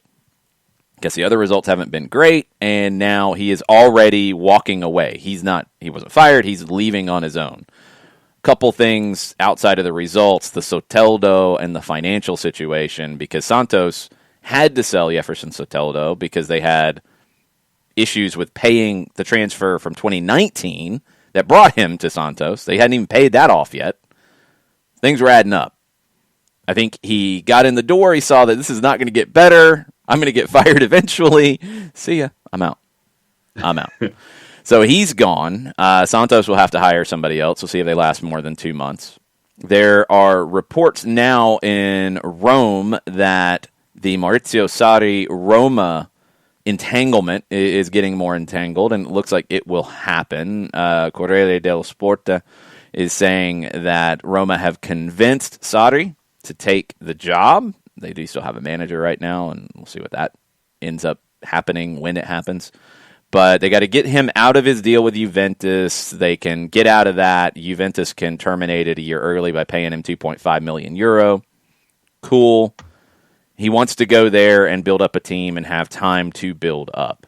Not a whole lot of big changes. One name that came up, though, and this is from Corriere dello Sport, is that he wants a new right back because he doesn't feel like Brian Reynolds has shown that he's ready to play at the top level. Which is not a shock because Brian Reynolds didn't have a lot of top flight experience going into Rome. So that's not great if you're a U.S. men's national team fan, but it's also, I think, fairly realistic. Looking at a goalkeeper as well, looking at a goal scorer as well. Those are the areas that he wants to upgrade. But it looks like the idea of Maurizio Sarri to Tottenham, not going to happen. He's going to go to Roma. Another name that has been linked to Tottenham might be another because according to Bild, Julian Nagelsmann and Bayern have agreed to terms. Leipzig and Bayern have to agree to terms because Nagelsmann's under contract to Leipzig, so Bayern's going to have to pay that out. It could be up to €30 million to get him out of that deal, to have him come over to Bayern. Then that opens up a chair. Tottenham will still have an issue, and that's two guys on their list that are gone. We'll see what they do in response. But then Leipzig.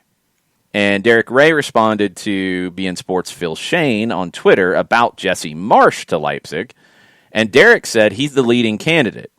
The other name in the frame might be Oliver Glasner of Wolfsburg, who has Red Bull connections. But Glasner might be more keen on a return home to Austria.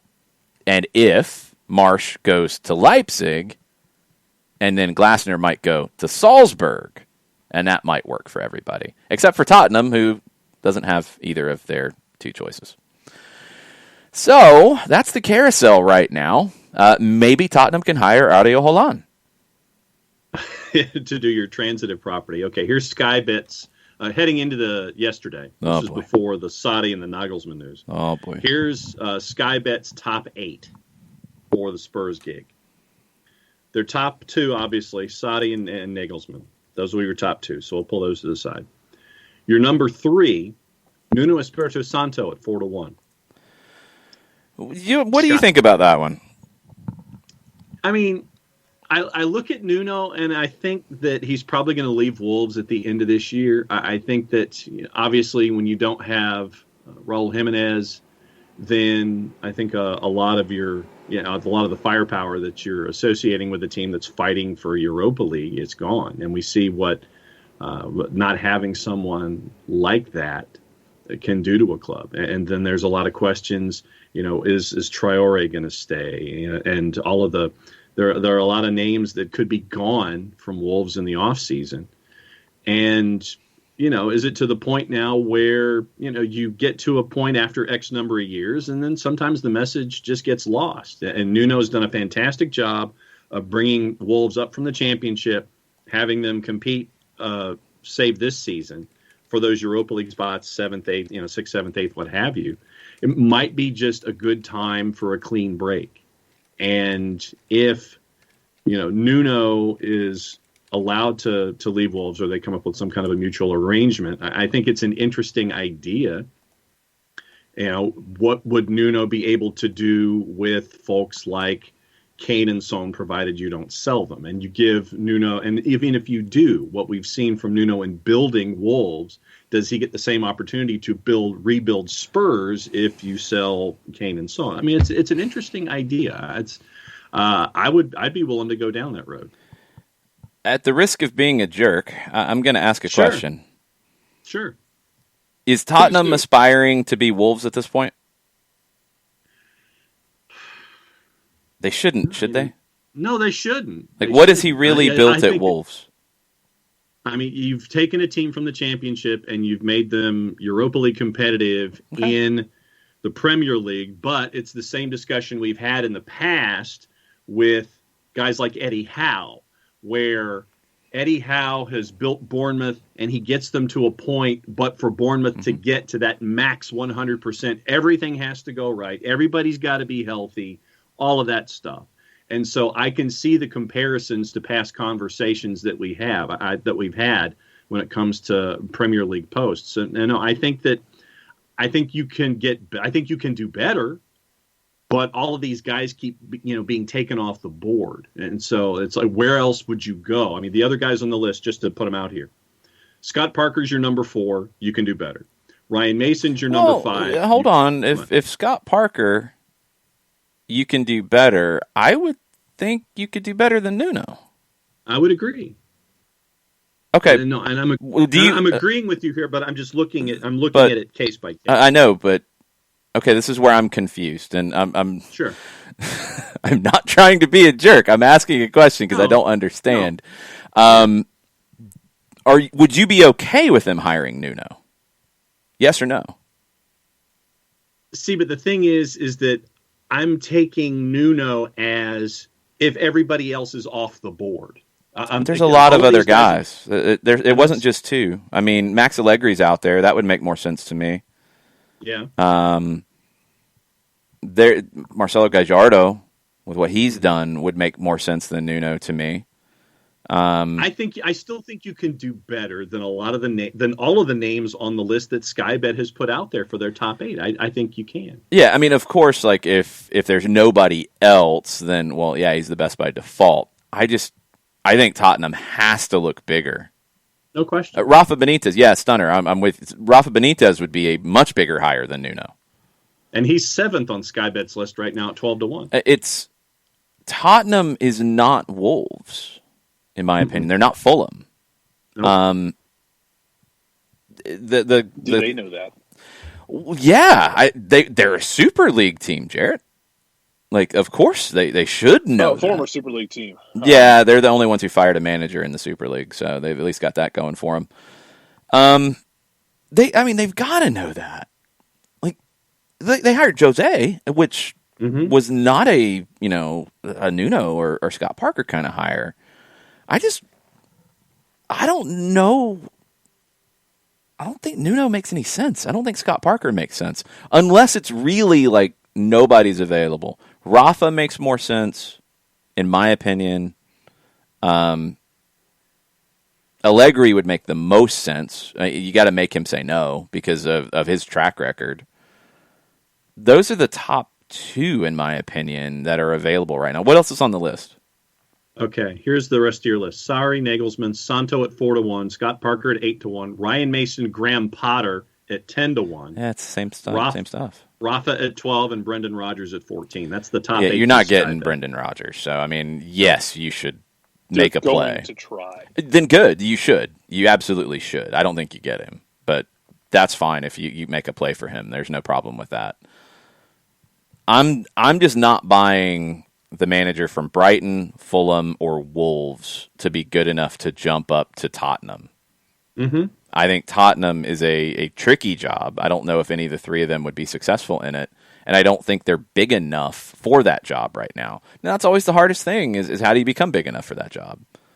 I mean, Wolves did go to Europa League. Fulham has been promoted under Scott Parker. Brighton is Brighton. I mean, what have they, outside of, some good football occasionally, like what have they shown for him to get that opportunity? It's tough. And bouncing over to Germany, I mean, somebody like Jesse Marsh has got Austrian titles in his belt. He fits the RB Leipzig structure, not the Red Bull structure, of course. Would never say that. But he fits that ideal, so he's going to have a leg in there. But if Tottenham wanted to talk to Jesse Marsh, that could make some sense as well. He's got some titles under his belt. I don't know if he's ready for a Tottenham job. I think RB Leipzig's the better route for him. But it's just this thing where most of those names don't fit what I think Tottenham is intending to be. And I think that would feel like settling to me. Mm-hmm. I think Tottenham's also in a position where, what are you walking into? Or if you're going to sell Son and Kane, you're talking about coming into a rebuild. Potentially. Or reload. Mm-hmm. Yeah, call it what you will. It's interesting to me that you might be walking into a situation that some coaches may not want to get involved in that. There might be some coaches who say, like, yeah, Tottenham on the surface is interesting. I don't want to come in there and have to reload this thing. And you have the expectations of being a big club when the results don't match being a big club lately. You lost in another final yesterday. I think it was Pep's 30th trophy in his career, which is insane. But it's a tough job, and it's a tough hire. If Tottenham feels like any of those names can outperform what they've done so far and are ready to do it with more resources, that's the chance that they have to take here. Because I don't know if you're going to get an Allegri to take that job. I don't know. Sarri would have been the one to me that you should have went for. I really think he would have been perfect. But you've got to go to somebody, in my opinion, now who has the ability to win, has shown an ability to win, but also has a philosophy that you can build around. Because I think they got away from that with Jose following Pochettino, because that's about as opposite as it can be. And that's an issue for them, because they're going to have to rely on philosophy to get past the crazy spending of your Chelseas and your Manchester Cities and Manchester United. They're going to have a philosophy. And they don't really have one right now. And that's going to always hold them back. I mean, is it fair to say that it feels like that the Jose move was, hey, we want to just get a trophy real quick? That 100% was. Mm-hmm. Like, we're gonna try and get a trophy. What if you don't? Well, we'll cross that bridge when we get to it. And what if we have to redesign things? Well, we'll cross that bridge when we get to it. That bridge collapsed. Yeah, I mean, it's you're going into a situation where you're leaving White Hart Lane. You're going into a new building. You've got to get some kind of sizzle attached to all of it. So you bring in Jose. You're chasing trophies now, and it hasn't happened the way that you're looking for. And now you're having to pick up the pieces all over again.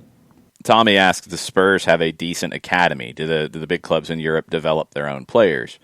Some do, and some do a good job of it. Tottenham,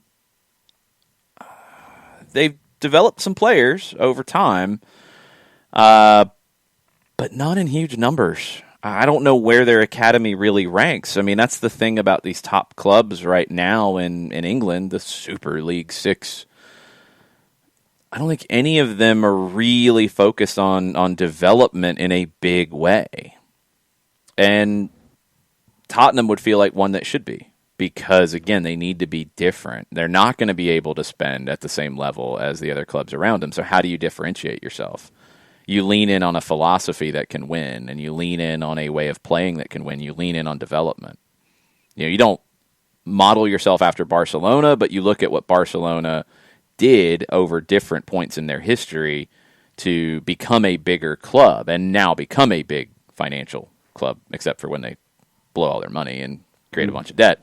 But they had the money first to be able to do that, and they did it from really developing their own talent initially, and every time they get off track, it's when they get away from that.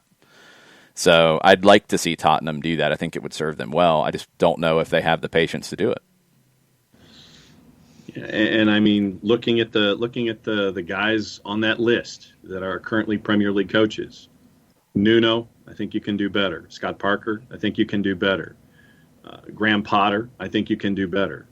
Brendan Rodgers, I don't think he's leaving Leicester. No. I mean, he's done the Mayflower moving van thing in the past, but I don't Leicester's see such a good situation. Yeah, and that's the thing, is that with what he has at Leicester right now, he can pretty much do what he wants. Short of the financial. Bild is reporting that Eintracht Frankfurt have contacted Jesse Marsh. Jesse Marsh could be in serious play for jobs right now with some of these openings in Germany and potentially others. Very, very interesting. I liked the world better when Jesse Marsh was talking about Celtic. That ended a long time ago, Jared. Jared, you're going to get Jose. You're going to love it. I'm going to get Jose in the same sense that I got Neil Lennon for a second time when it wasn't the time for it anymore, which just tracks so well for Celtic. Are you I don't know what I preparing did to your deserve this. hour-long rant about this possibility if this does go down? Yeah, I'll be ready.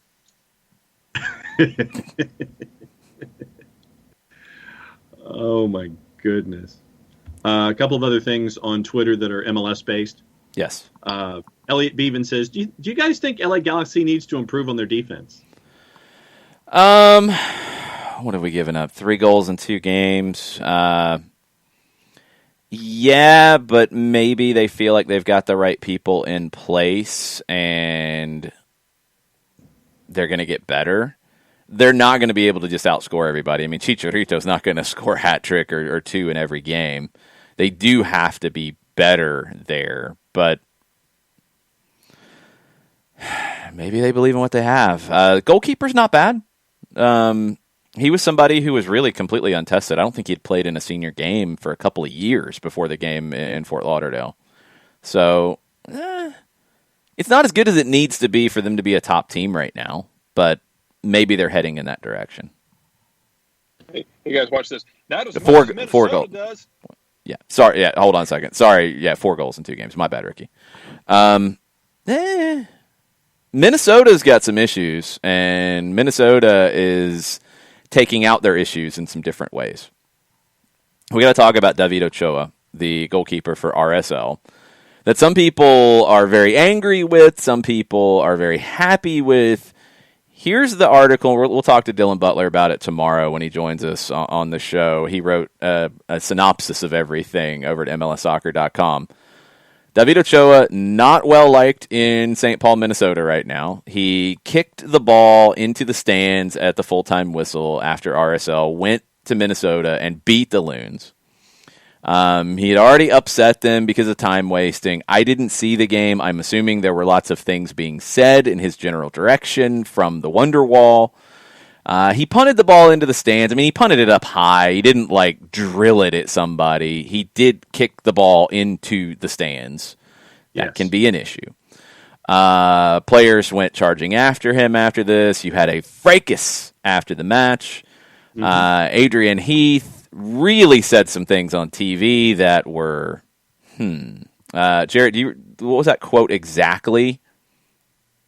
He said something along the. I'll have to find the quote. Give me a minute. Yeah. He said, "Give me the paraphrase." Lines of he's got an edge to him that basically said he's got an edge to him for a guy that frankly isn't that good. I think it was. Yeah, he said he wasn't that good, and he said he had an edge to him. Those are the main points here.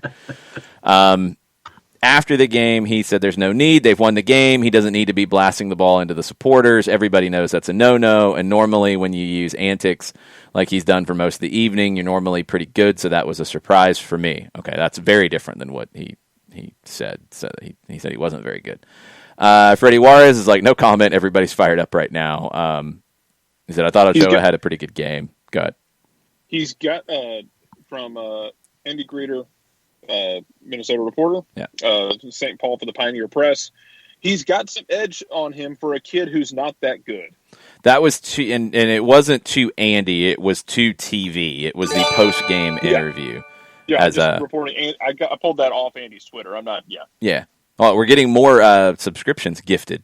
Awesome. Thank you, 5 Takes. Nice. You are awesome. Is this what happens when we talk about David Ochoa? Because we'll do that all you need. We can talk about David Ochoa and have subscriptions gifted. Y'all are awesome. Michael Boxall also kind of continued down this road from Adrian Heath. He's actually a bit of a clown, within the 90 minutes before, and then decides to top it off with that, which is pretty disrespectful, I think. I don't know if it's his first time out on the field or just doesn't seem like he knows how to behave, and I think we wanted to let him know. There's another gifted subscription. Y'all are awesome. He's just a bit of a clown, Michael Boxall says. You can tell him I said that. I'm going to try to try to give you how I feel about this with, I guess, not being a jerk. It's hard because I have a goatee. I'm like I'm the heel guy. Let's see. What David Ochoa did was not cool. Kicking the ball into the stands, even if he punted it up high. It's not cool. Somebody might not see it. It might come down, hit him on the head. You don't need to even bring that into play. Not cool. in general, David Ochoa not being happy with being probably heckled the whole time. The time-wasting element, come on, stop with the whining. I've seen Minnesota waste time before. That's absurd. The kicking it into the stands, not cool from Ochoa. The time-wasting, if you're going to complain about that, you're probably going to not enjoy yourself playing the sport, period.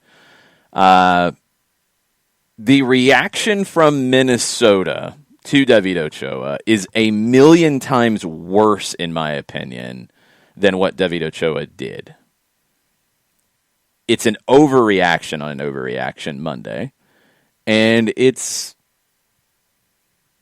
kind of ridiculous and over the top, and probably would not be the case if you hadn't lost to David Ochoa in RSL on top of losing in Seattle 4-0 on the opening weekend. Minnesota was a team that, it wasn't just us. Definitely I was. I thought they would be better. I thought they were a contender in the Western Conference. They still could be. But they got some problems. And this feels like more of a reaction to their problems than a young goalkeeper who, yes, wasted some time with the lead. Oh my goodness, that's a shock. And, yeah, did something he shouldn't have. Kicked the ball up into the stands. Shouldn't have done that. Shouldn't have done it. But the reaction is completely over the top from Heath and Boxall. And, in general, is it a problem? Is it a horrible thing for the league? No, it's good. It's good because it gives us something to talk about. It's feisty. It's cool. I don't have a problem with it at all. You need people to have personality, and sometimes that personality is going to come out in a negative way. You can not like David Ochoa if you're on a different side. Nothing wrong with that. If he's doing that against your team, yeah, you're going to be angry by it. Doesn't mean he's a bad goalkeeper at all. Mm-hmm. Actually, a very, very good goalkeeper who, in my opinion, could be the number one for the United States at some point in his career. Yes, he made mistakes. He made mistakes in the U23s, but that doesn't mean he doesn't get to celebrate or waste time or anything like that that's come up as well. Like, I like personality. Even Adrian Heath and Michael Boxall, cool, they spoke their mind. Cool. Disagree. This is good. I don't want a bunch of robots who are just going to say, that was nice. That was something I did not like. Give us more to work with. It's fun. Drama's fun. Go ahead, Jarrett. Yeah, I want to, because I feel like the error in the Honduran game is what people go to. Which has nothing to do with this game. I know, but I mean, it's an easy talking point for people when they want to take a shot at Ochoa about it all, especially after Heath's comments like, yo, go watch was it Costa Rica in the first game? Go watch the game he had in the first game of the Olympic qualifying group. Dude can play. I mean, That's not this whole, he's not very good. No, he's very young and has a lot of potential, y'all. This kid is not, he's not bad at all. Mm-mm. Also, Nick Raimondo is probably not far away from his ear, and that's a really damn good influence to have that you can go to get better at being a goalkeeper in the United States of America. He is an excellent young goalkeeper, and I think he has shown you what he can be. And he's got personality, and you can really not like him. Like Memo Ochoa. Fair. Like Memo Ochoa in the CONCACAF Champions League. Memo took it a step further, in my opinion, where he simulated something. People are cheering bits. We're in the midst of a hype train on Twitch. It's madness. It's crazy. David Ochoa has started a hype train. Or Adrian Heath or Michael Boxall started the hype train. I don't know which one. And the hype train might have turned John into a Nintendo situation. More subs are being gifted. It's 100% hype train. There's confetti falling from the sky. It's madness. Madness. This is just Minnesota going full underdog. It is. This is that's what's happened with this hype train on our Twitch channel. It's all about Minnesota trying to become an underdog again because they didn't want to be a favorite. Uh-huh. They didn't want to be a favorite. So now they're trying to be the bad guy underdogs by complaining about a goalkeeper being a clown. Or not very good, which neither one are true. Again, in the big picture of things, it's cool. I like it. It's fun. I like it. If he's on your team, you're going to love it. If you're an RSL guy, you're gonna love what David Ochoa did. If you're not, if you're a Minnesota person, you're not going to like him at all. You're going to boo him out of the building next time you see him. Mm-hmm. Cool. Which isn't far from now. I think they play again pretty soon. And woe be unto everyone if I just imagine them playing again, and imagine he saves a penalty against Minnesota. Oh. And he's just goes over and stands over whoever took the PK. I think it was the goalkeeper from Stanford in NCAA's. Freshman goalkeeper who, David Ochoa will go full like that. Where she just made the save and she just walked up and just almost did an Allen Iverson over. That's amazing. He will do the full Conor McGregor strut after making a big save. He's gonna lean into this. And good. Oh, absolutely, go for it. I don't have a problem with it. I don't. I know some people do. I know some people feel like it's disrespectful and it's the wrong thing to do, and it's the no fun league and all those kinds of things. Please don't turn into baseball. No, don't talk about unwritten rules, please. Please. I mean, next time if David Ochoa makes a big save next time out, and he does the full John Cena entrance in the 2008 Royal Rumble, where all he does is he points to his shirt 3 times and then just points to the crest in the same kind of a way. That's good. Maybe what he does is David Ochoa buys the "I'm the Jerk" shirt, and when he makes a big save, he pulls up the shirt and he reveals the "I'm the Jerk" shirt and points to it. Maybe that's it. So then we need to send an "I'm the Jerk" shirt to David Ochoa. We got to make the "I'm the Jerk" shirt first. Yeah, true. But I mean, once it is made, then we send an "I'm the Jerk" shirt to Real Salt Lake for future instances for David Ochoa underneath his jersey to sit there and lift it, and like a Balotelli, "Why always me?" or whatever. Have one of those moments. That'd be great. That would be great. Domer's looking for a different shirt. That it's kind of hard for me to reference that one on the family-friendly show, Domer. But I think if you're in the Twitch pitch, you know what we're talking about. Domer has gone with a couple different versions of it. That could be funny.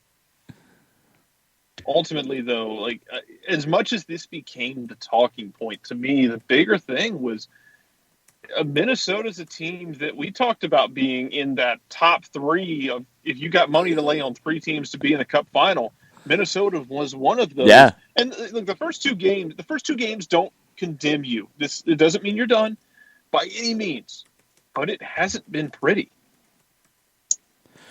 No, it's been bad. You lose 4-0 in the opening week where you start out good, you give up a goal, and you fall apart emotionally on the road. That's bad. You lose at home to RSL, who nobody had anything with RSL this season.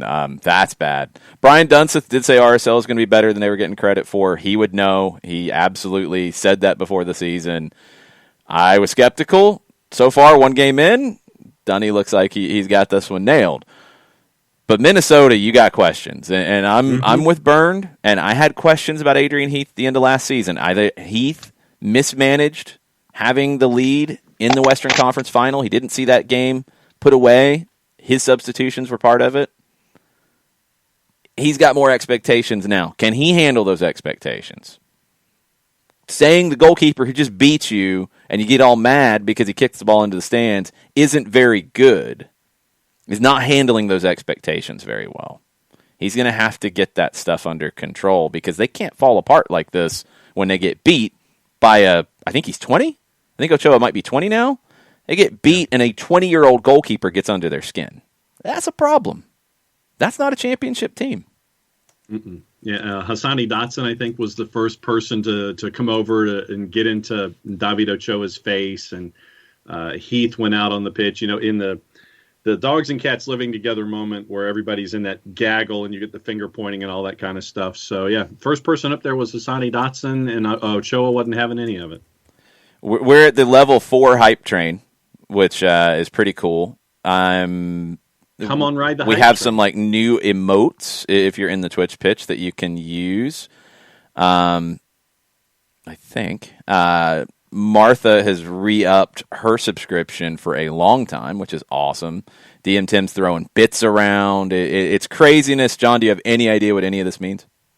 No, but it's good, and thank everybody for doing it. Yes, I know a little bit about what it means, and I don't know all of what it means, but it's a lot of fun. I will take a level 4 hype train at 31% for the next 2 minutes, and everybody gifting subscriptions, and everybody giving us fashion suggestions, and having the underground merch at our Teespring store, and all these ideas and designs. Yes, the emotes go to those who hyped, and there are new emotes popping up. People are using new things. Very, very cool.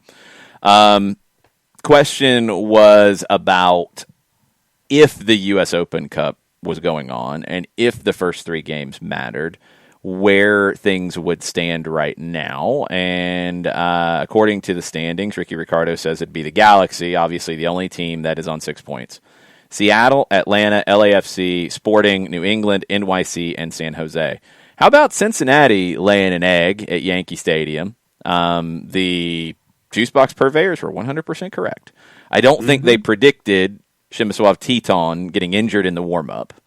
And I don't think they predicted Luciano Acosta not being able to go either. That kind of had an impact on this, just a little bit.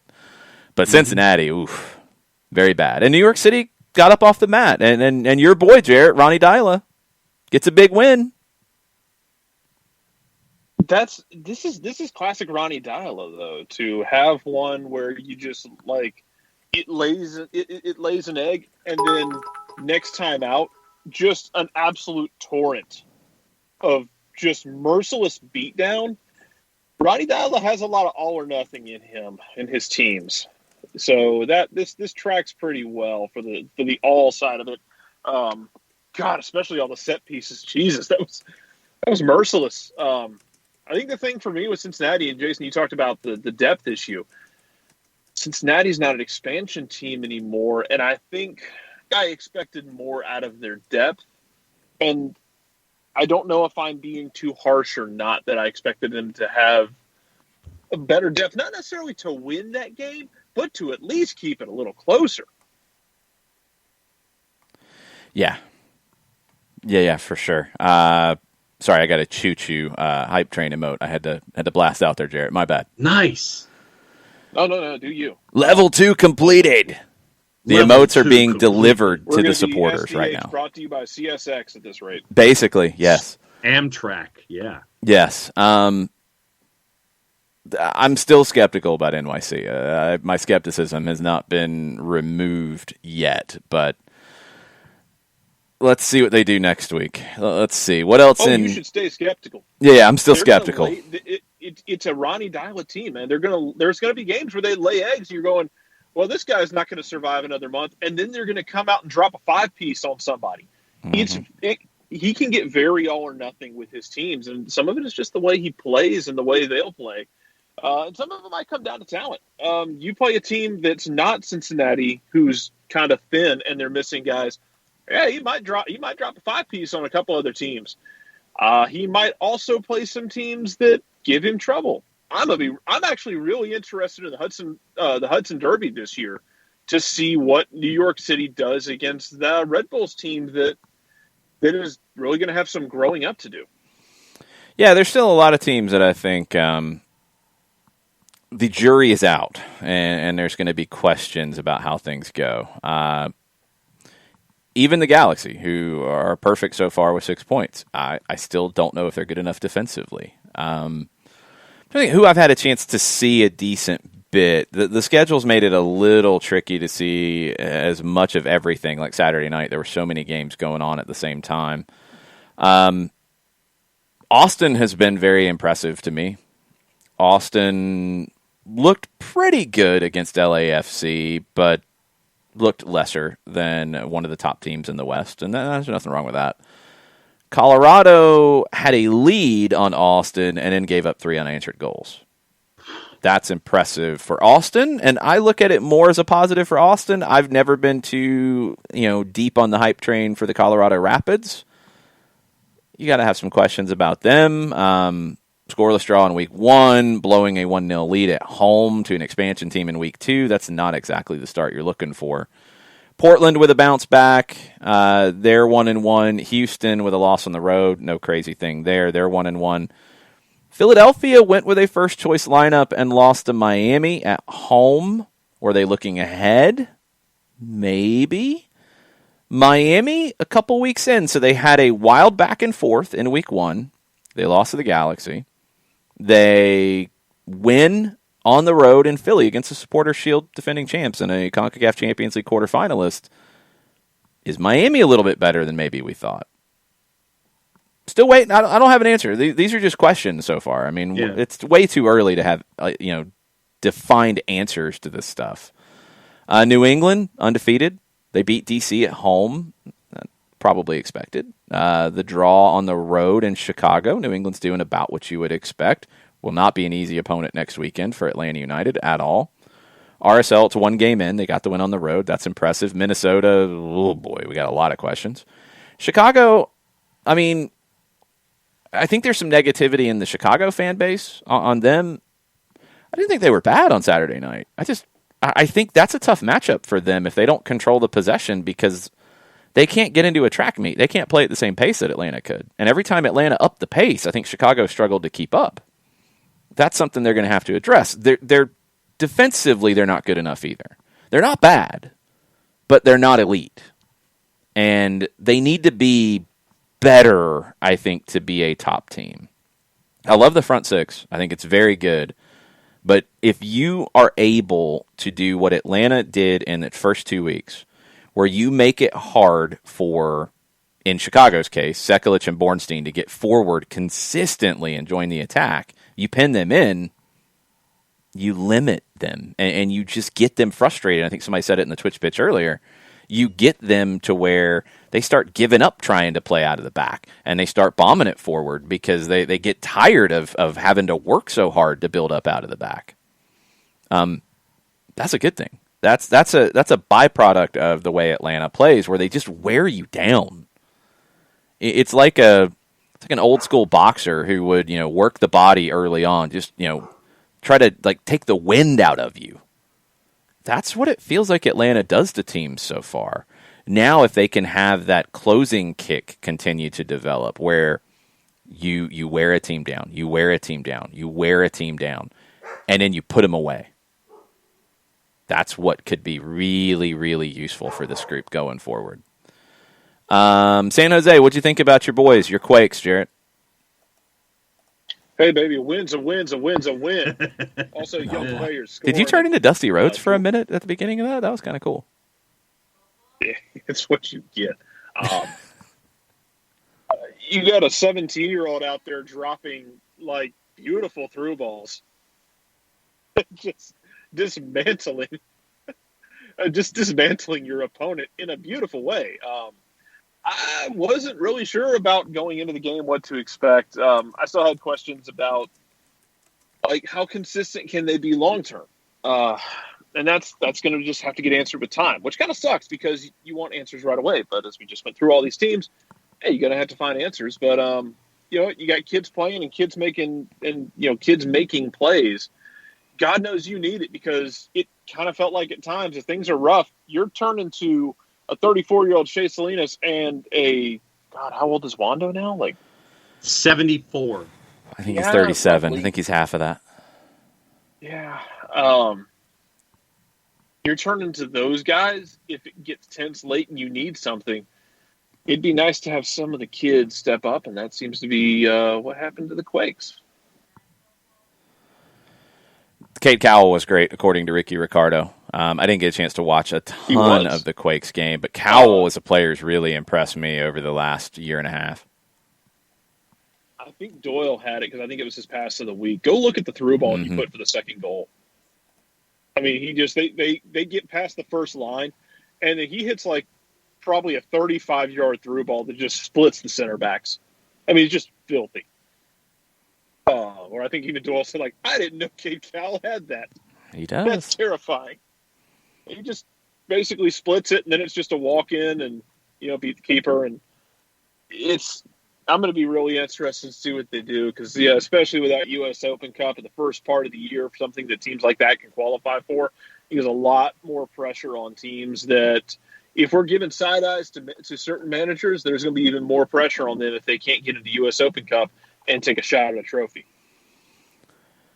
All right, other games from the weekend. Montreal, still undefeated. They got a draw after going up early in Nashville. Nashville has been all over the map in their 2 games. I don't really know what to think of them at this point. I'm not sure how to feel about Nashville right now. We'll see. I think defensively they'll be okay. I think they'll fix this. The attack's good. You're getting goals. But, man, you're giving up goals, too, and that's not supposed to be their bag. Orlando, 2 draws. Good, bad, indifferent? What do we think about the Lions? I mean, right now, it's Jarrett, go ahead. I'm just kind of like, yeah, all right. It's early returns. Everything for me, Jarrett, is prefaced on early returns so far. No, I get that, man. The Lions still have a bit of insanity that I don't think Pareja has gotten the leeches to get all of it out yet. If he's going to go some old school medical approach to leech out some of that insanity that they can kind of lose their minds for a minute. They could have given up more goals, but I respect them like the way they're playing out of the back. They just their first goal they give up is just a bad giveaway playing out of the back, and Busio gets let's say leaning and then hits it the other way and does a really good job with it. Nani does a really good job of this little back heel. Sorry, Nani, that might be goal of the week any other week, but an Atlanta United player scored a banger, and Atlanta United's fans are still undefeated on social media. Yeah. Marco might have hit the goal of the year. I need everyone to just get their hate mail ready for that winning goal of the year, unless Joseph does something like that, in which case it might win because, well, it's Joseph. The thing about that game for me was I thought it was a great endorsement for VAR, because you had 4 calls in that game that went to VAR, where I think he went over to the monitor, and they got them right. They were done quickly. They were done efficiently. You could tell he was communicating with even on headset with his VAR upstairs, and whoever, I don't know who was on VAR that game, thought they did a fantastic job, and it was a great endorsement for VAR.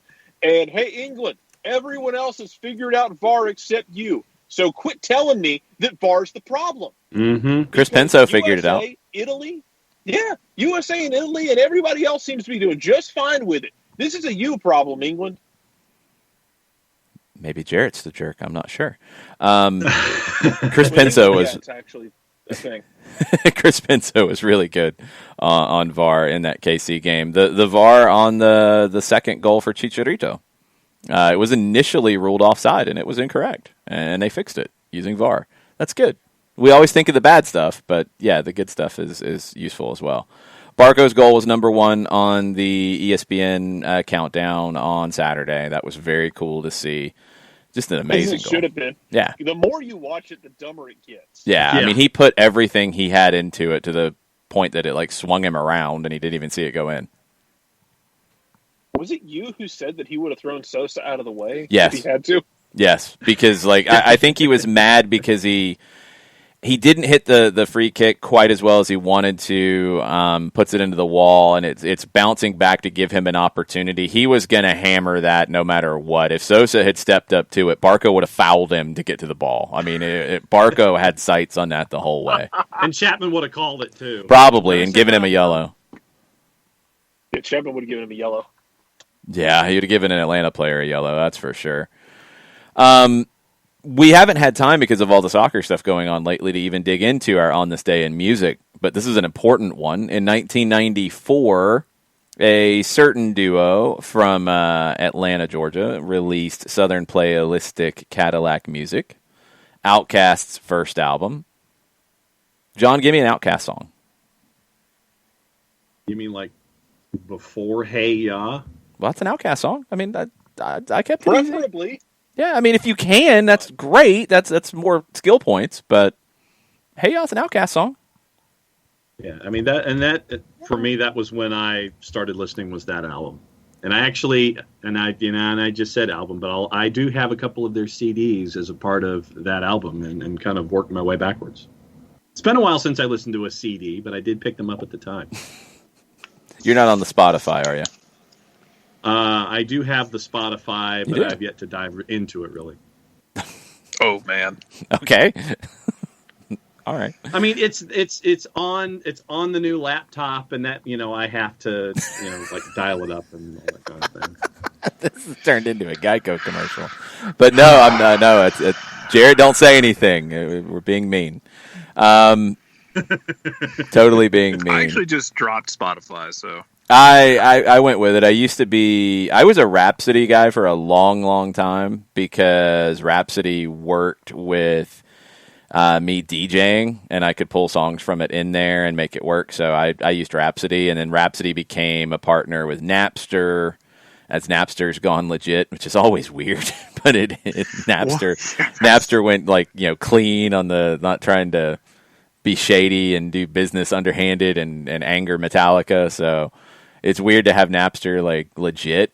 But I eventually switched over to Spotify because everybody's on Spotify, and it was just easier to share playlists and such. So, yes. See, I didn't like the changes Spotify made recently. I'm on Apple Music right now just because I'm not an Apple ecosystem. Yeah. And I still like Spotify. I still have the free version of it. I'm not paying for it. Yeah, that's what I have. That's what's loaded onto the laptop is the free version. Mizzano's freaking out because Napster's gone legit. Yeah, they went legit a long time ago. They were just really small until they partnered with Rhapsody. And I mean, it's a good service. I just went to Spotify so it was easier to share playlists and stuff if I ever wanted to do that. And I've done it occasionally, so it's solid. It's no LimeWire. No, LimeWire was the bomb. LimeWire was amazing. You didn't know what you were going to get when you downloaded something, but yes, LimeWire was amazing. And this is the era where downloads weren't instantaneous, so you had to wait a bit. The surprise made you wait. No, yeah. I remember my wife still has a cut somewhere of some song, and in the middle of the song, you can hear the clicking of a mouse in the background. Wow. Nice. That's awesome. Turner, yes, I did hear the story about Metallica getting DMCA'd on Twitch playing their own music, which is kind of amazing. That's beautiful. Craziness. All I can think about with Metallica is when Saint Anger came out, sitting and having lunch with a friend, and he said, "Yeah, I heard the new album." And I thought, without knowing it was them, wow, this band is going to get sued to hell for trying to rip off Metallica so poorly. And then I realized it was Metallica. Oh, that's so harsh. It's so harsh. There's a lot of people who have some anger towards Metallica for all of that. Definitely. I think Martha's one of them, just judging from the last message on the Twitch pitch. But wow, this turned a lot of different directions I didn't expect. Outkast with their first album today in 1994. It's a record that I have to go back to more often. I generally, when I go back to older Outkast, Aquemini was the one that really got me with them. I love ATLians, and it's probably my favorite of theirs in total, but Aquemini is the one that I remember when I heard it first. I saw them in concert around that time when they played at Legion Field in Athens. That's the one that's special to me. Stankonia was special as well because that's when I was DJing in Athens, and I remember just the buzz when that thing came out and how crazy it was, and got an early copy of it, and it's like, oh, you got an early copy, wow, amazing. And it was just this super cool thing around that album, and it's brilliant. But Southern Playalistic, as much as all those other albums are great and have different memories for me, it's brilliant, and it really set the table for what they would be. Players Ball as a Christmas song is unbelievable because that's what it was. It's a Christmas song. You can hear the Christmas bells in it. It was on the La Face Christmas album. That was their first song that was released. Players Ball is a Christmas anthem around here.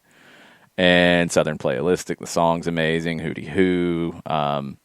Get Up, Get Out is one that I always forget about, and it's such a good song. So many good songs on it.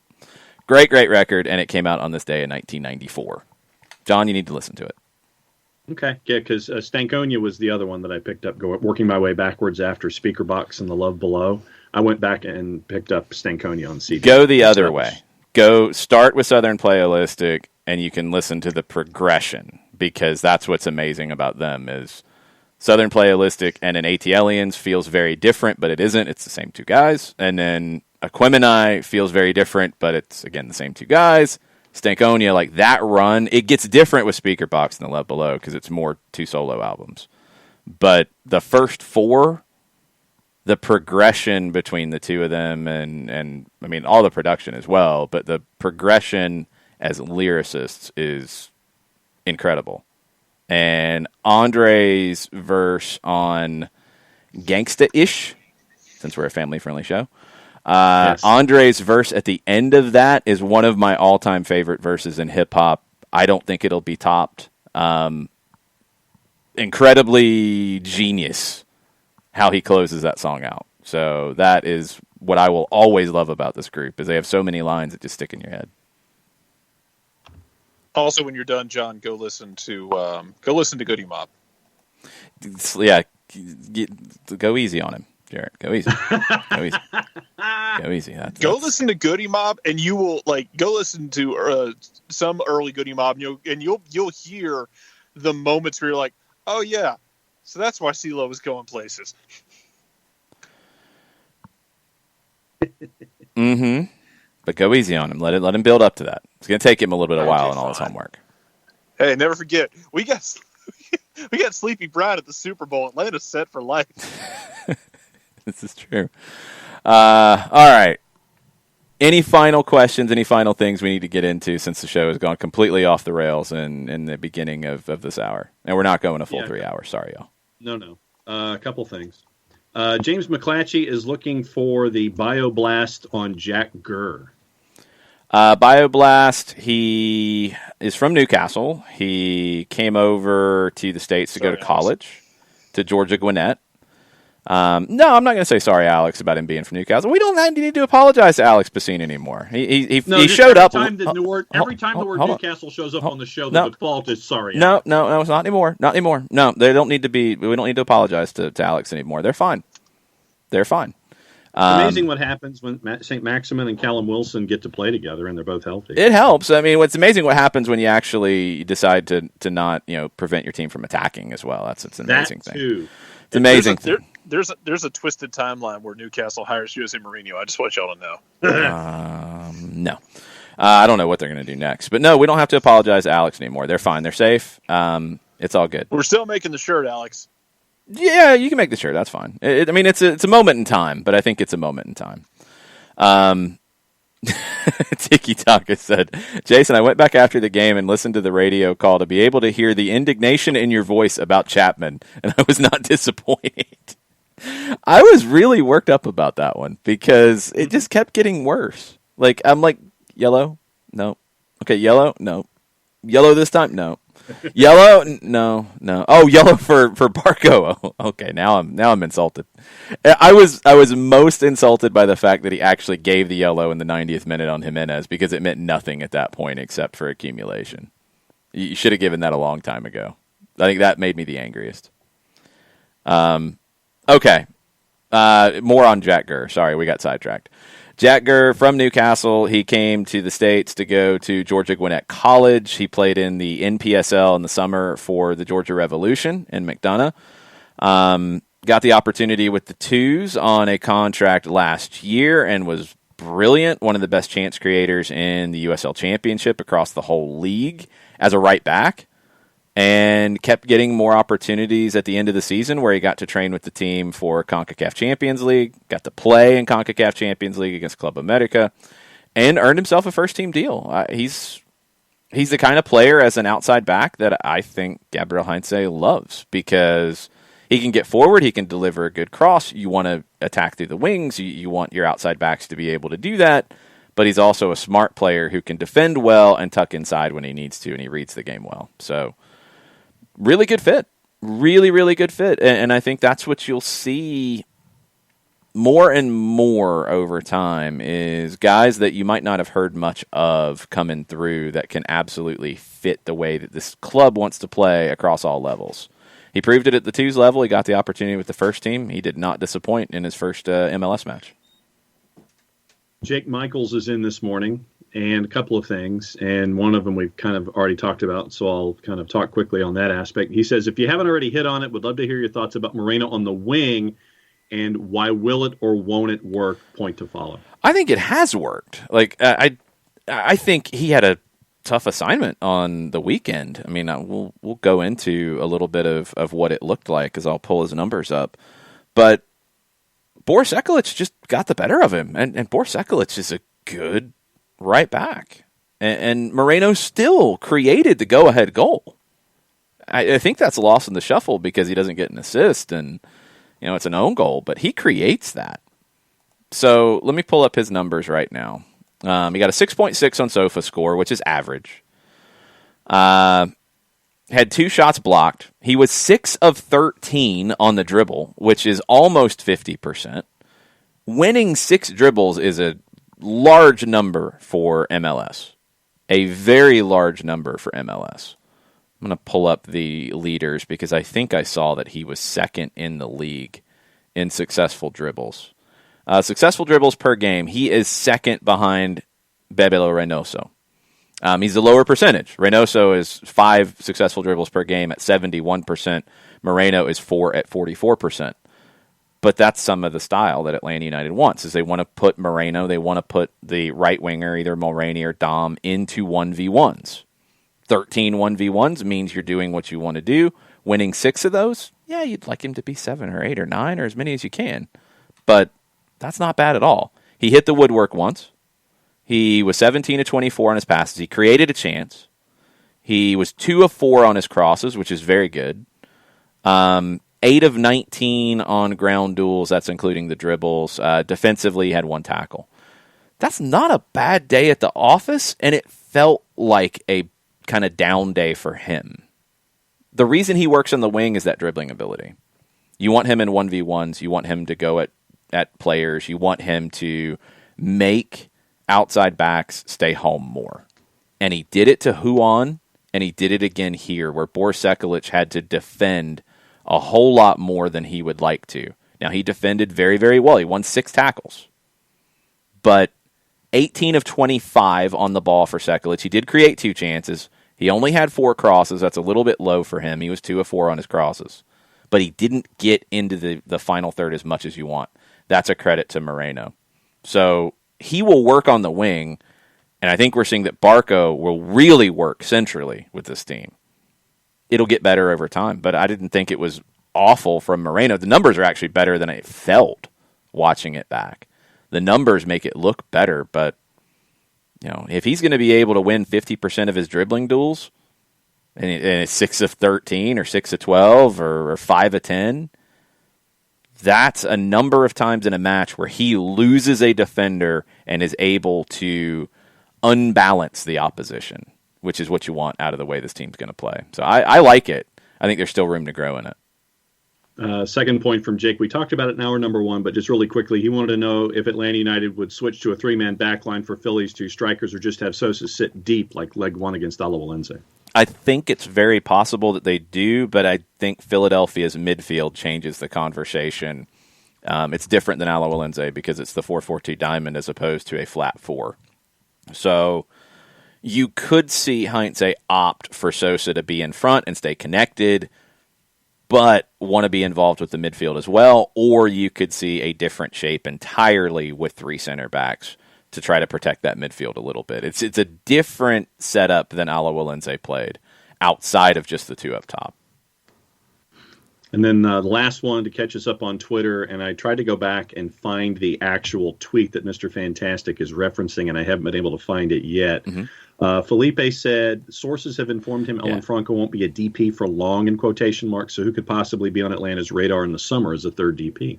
Oh, who knows about who could be on the radar? It's way too early for that. But we talked about that with Franco when he was signed, because the numbers just don't make you think that he's a large designated player outlay. The rumored numbers, to the point that I didn't think he would be a designated player. So I don't know what made that the case. So yeah, I would assume he could be bought down. I think that's safe assumptions based off what we've heard and what's been reported. Who could you go get? No clue. I mean, it just depends on what you decide you need at that point. and you might not know yet, and you might not go get anybody yet. It's not like this team's in a bad place. So just because you can doesn't mean you do. It just depends on what you want to do in that direction and who's on the market. But having the ability to go get somebody if you so choose, nice to have. Absolutely nice to have. And I would assume that Franco could be bought down just because of the numbers that we've heard. Caught up on Twitter, sir. What else is on your mind? Martha says we need Protect Barco shirts. I kind of like that. We could do like a Protect the Boat. Yes. We could come up with something on that. That could be cool. Alex Bassine's going to have to go back and listen to today's show. It got weird with the Twitch hype train and stuff, Alex. It was fun, though. It was fun. We learned about hype trains today. Yes, Tiki Taka, you can go on the Odyssey app and rewind 92.9 for the last 24 hours. And I do believe that would include games. So if you don't catch it live, you can go back and listen to it that way. But it's only 24 hours, so you can go back and listen to. So you've lost it by now. You too can hear Jason get mad at Alan Chapman. It happened. It happened. I think he was fine in general, but his use of cards was maddening at times. Mm-hmm. Dan, Dave, and one wants to know the latest situation with Jurgen Klinsmann. Where did his name come up? He said he wouldn't mind something at some point. Was it about Tottenham?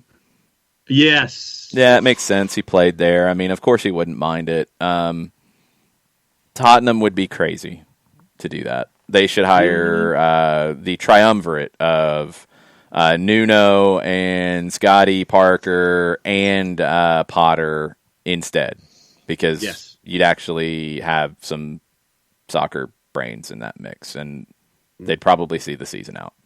Just saying. Sorry. I know at least one person's a big Jurgen Klinsmann fan from his playing days. I'm sorry. I'm being mean again. But I'm not trusting him with my club. I'm sorry. He didn't make it a year at Bayern, and he didn't make it 6 months at Hertha. So I just don't think it makes any sense. He would go hire him as a sporting director. Go let him be a big ideas guy, because I think he's very good in those situations. Day-to-day management of a team as a manager, no. I don't think it suits him. I don't think it suits him. Be a technical director for a federation and stuff like that. Be a sporting director for a club. All those would be good. All those would be good fits. No more. Was it 3 jobs in a row that he hasn't completed his task? No. Because the job before Hertha was the U.S. men's national team, and he got them to a World Cup. He shouldn't have had the second cycle. That's on Sunil Gulati, in my opinion. I'm not a big fan of national team managers having multiple cycles in general, and I don't think he showed enough. He definitely didn't show enough to get an extension before the World Cup in 2014, and he didn't show enough in that World Cup to stay in it, and he should have been removed from the job after the Gold Cup debacle in 2015. That should have ended it, because it started bad, and that's why you didn't qualify ultimately. That might be Jurgen calling you right now. Yeah. I think you're right. Yeah. Burned, yes, we will have Jessica on stuff this week. Unfortunately, not able to get her for a written on the pitch last week. Last week was crazy on my end and on her end. So we will have a written on the pitch, probably some other things as well. The Discord is always a place you can leave questions. And if we can't get to it in a show, we'll try to get to it on Discord. So definitely use the Discord for that kind of stuff. Uncle No Pockets on Moreno, and this was a situation across the board, said his crosses seemed a little bit overcooked. His crosses did, I think Lennon's did, I think Mulroney's did. Like, it felt like it was cross to the backside, cross to the backside, cross to the backside, cross to the backside. It's like a tennis match at times. And I think maybe some of that was just being keyed up. Moreno played on the wing at Lanús before he moved centrally, so it's not like it's an unfamiliar position for him. I think it can work. Just give it some time. But I think Barco's better centrally. I've seen the suggestions flip them, and I don't want to move Barco out of the place he's in. I've always felt like he would be better centrally. He's played so much out on the wing, I think we just kind of took it as he's a winger.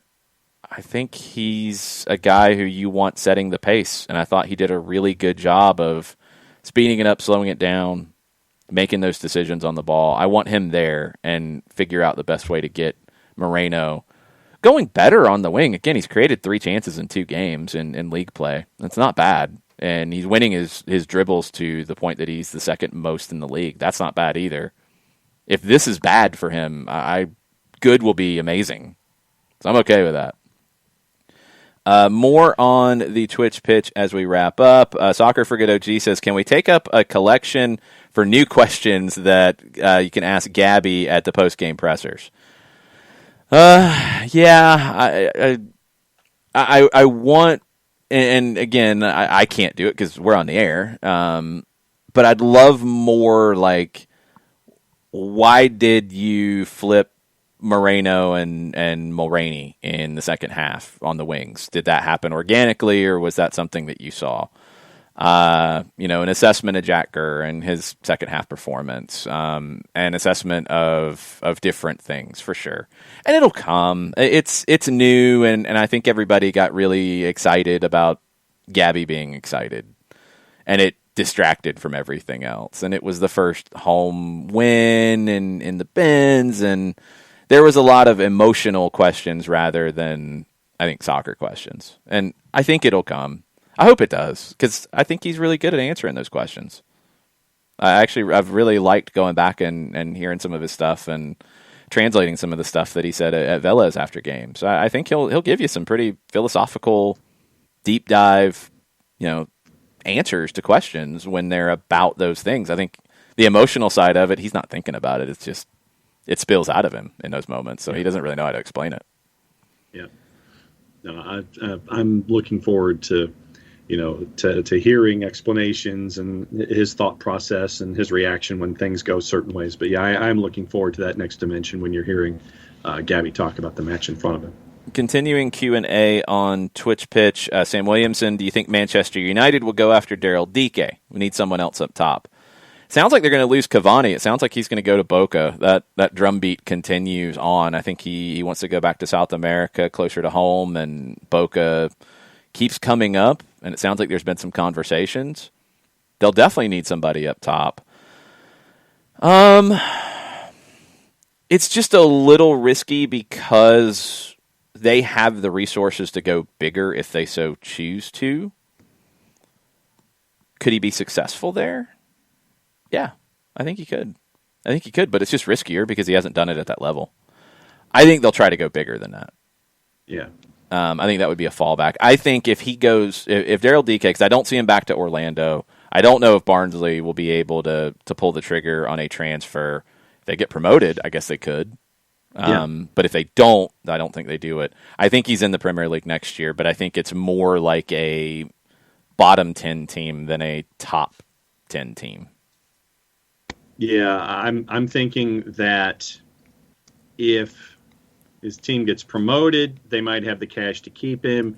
Keep an eye on the teams that do get promoted to possibly pull the trigger on that deal if they don't. Yeah, that's a good shout. But yeah, and look at Watford, look at those maybe. Teams. Yeah, I mean, to me, that was one of the ones that popped into my head because we all know that Daniel Farke and the system that he has at Norwich, was specifically, tiered to the guys that are there already. But no, I think that Watford is definitely an idea since they're already heading up. So you look at that, you look at the teams that are in that lower half that need some offensive help, and a guy like DK could do that. But no, I definitely could see a Watford as an example there. Yeah, that felt like the one. I think he's a better fit there than Norwich, but let's see who else gets promoted, and let's see what other moves happen. I just feel like it's a bottom 10. Jarrett, Sam thinks he'd be good at Celtic. Celtic ain't going to spend that kind of money that Orlando 20 mil? should demand. 20 mil? You don't think Celtic spends it? No, I don't think Celtic's spending 20 mil. Okay. I don't think they're coming close to that, honestly. I think Celtic's looking more in the 6 to 7 million range. Okay. And I think if Celtic calls, they're going to say, hey, how about, and they're going to give a number under 15, and I think Orlando should hang up the phone. I would agree. Immediately before they finish the sentence. I hope Orlando gets 25 to 30 for him. Yeah. And if I was Orlando, I'd be throwing tomatoes at Don Garber's window for saying he's a $20 million striker. Yeah, I think he could end up being a $20 million striker, but I would have put that bar higher and then knowing I'd take 20. Yes.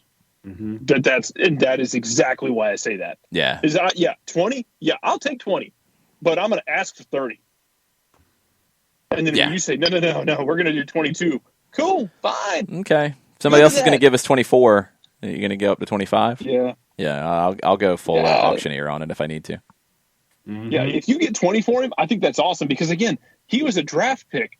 This is an incredible financial windfall for Orlando, but I want Orlando to maximize that. 100%. He's not going to Celtic. That'd be interesting. Olsen Edouard is apparently broken and needs to be put in a bag of rice. But in the right situation, Olsen Edouard would be a really interesting, like, fourth-tier consolation prize for someone in the championship or lower-level Premier League. Because a number of Premier League teams looked at him in the last window. I think they should have let him go when they had the chance. But if you needed a striker for, 13 to 16 million, I think that's going to be an interesting one to look at for some of like the lower-level Premier League clubs. They're going to end up losing money on him, and I think DK is the better prospect right now. Mm-hmm. I completely agree. I think Edouard can absolutely rise up. The guy, every time he goes to the French U21 national team, he's putting up like 2 goals a game in his sleep. But right now, if I got to pick one of them, I'm paying a little bit more money for DK. I think he's a bit more of a bull in the sense I think he's built for the Premier League really well. Byrne doesn't think DK would work in the EPL, thinks his style is pure championship, but that's why I'm kind of like the bottom half of the Premier League, because I think those teams really stylistically aren't that different than a championship team. And they've got more money. Newcastle replaced Temu Pukki with him? You mean in Norwich? Yeah, not Newcastle. Norwich, I'm sorry. Norwich plays a different way. I think they try to play a little bit more. And I think he's a better player than maybe he gets credit for. I don't think he's just a big physical player. I think Josie got tagged with that at times too. Josie's super technical. I think Daryl DK is very skilled as well. I think he could do it, but I think Norwich is looking for somebody who's probably more technical. Watford would be a good fit. Those vertical teams would be a good fit for DK, and there's plenty of them in the Premier League too. They just have more money to work with. And I think the numbers around him are going to maybe price out some of the championship teams. We'll see. But, I mean, Edouard's not that far off of it. I still think DK's a better prospect. But, Edouard, same kind of thing. More well-rounded. Yeah, I think so, too. I think so, too. All right, final questions on the Twitch pitch. We will have soccer over there tonight at 7 o'clock. We will not have the Garlic Bread Warlord for it.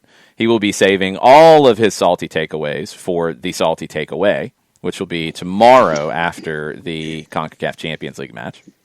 Yep. I thought Jarrett was going to chime in on salty takeaways. Yeah.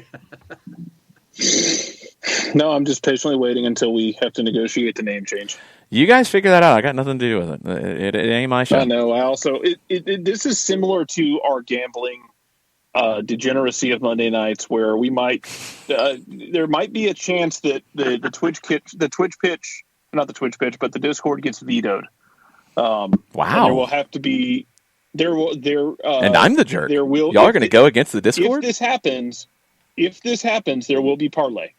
There will be negotiations with the Discord. Wait a minute. If that happens, do I become the babyface in this scenario? I tried to follow the will of the Discord, and you guys are going to vote against actions, it. But by the actions of others, yes. Thanks. I'll take that. I'm the jerk around here, and I'm not even going to get into how the picks of the week went from last week because I don't even want to think about it. Well, you already know. That's I know I got at least one right because of San Jose. You did, and that was it. Y'all already know, and that's why I'm not going to say anything because it always comes off wrong. But you'll find out tonight. We will have more picks of the week. Tonight, Nick will have to give his tomorrow once he learns what the games are. He will not be able to make his selection for a game this week. There will be 2 consensus picks instead. But he will make his picks tomorrow, and we will fill you in on how Nick feels about the picks of the week. We will have the run-up tonight as well at 9 o'clock, so stay tuned for that. So 7 o'clock soccer over there, 2-hour show. The run-up at 9 o'clock. And tomorrow we'll have our normal show in the morning. Dylan Butler will join us from MLSsoccer.com. We will have a pregame show probably at Facebook.com/929thegame. to get ready for the match tomorrow night. We will have a watch-along during the match because there's no radio coverage, and we will have a post-game show either at facebook.com/929thegame or at SDH and on Twitch. So stay tuned. We'll let you know once we know the schedule and work through all the various different places things can go at this point because it'll be a busy day tomorrow. We're going to try to get Mike Conti on the show tomorrow as well to preview Atlanta and Philly. Ricky had asked if there was anything from that game that I saw that would affect how I feel about tomorrow night. I haven't had a chance to dig into it yet. That'll be this afternoon. Kind of looking at how Philly looked and digging into it a little bit. Turner, I think potentially there could be, but I don't know the details. That is above my pay grade. So I'm not sure what all is going into the decisions with CONCACAF at this point. I don't know if things have changed with CONCACAF. I'm not sure what they're doing on radio coverage because I don't know if anybody else has done radio coverage of CONCACAF either, now that I think about it. Haven't heard any. Yeah, I don't think Portland did. I don't think Philly has, and they've got radio now. I don't think they have. I don't think Toronto has, and I know they have in the past. So, yeah, I'm not sure. It could be on the CONCACAF side of things. I'm not sure. Perfect Tommy is duping in the Twitch pitch. One of our resident Philadelphia Union fans in the SDH Nation. Yes. Okay, final thoughts as we wrap up. Burns says Gabby does not like the Anglo-Saxon approach to interviews. I like it. He'd prefer Italian-style tactical questions. Stunner says Gabby said he doesn't like talking about individual players, though.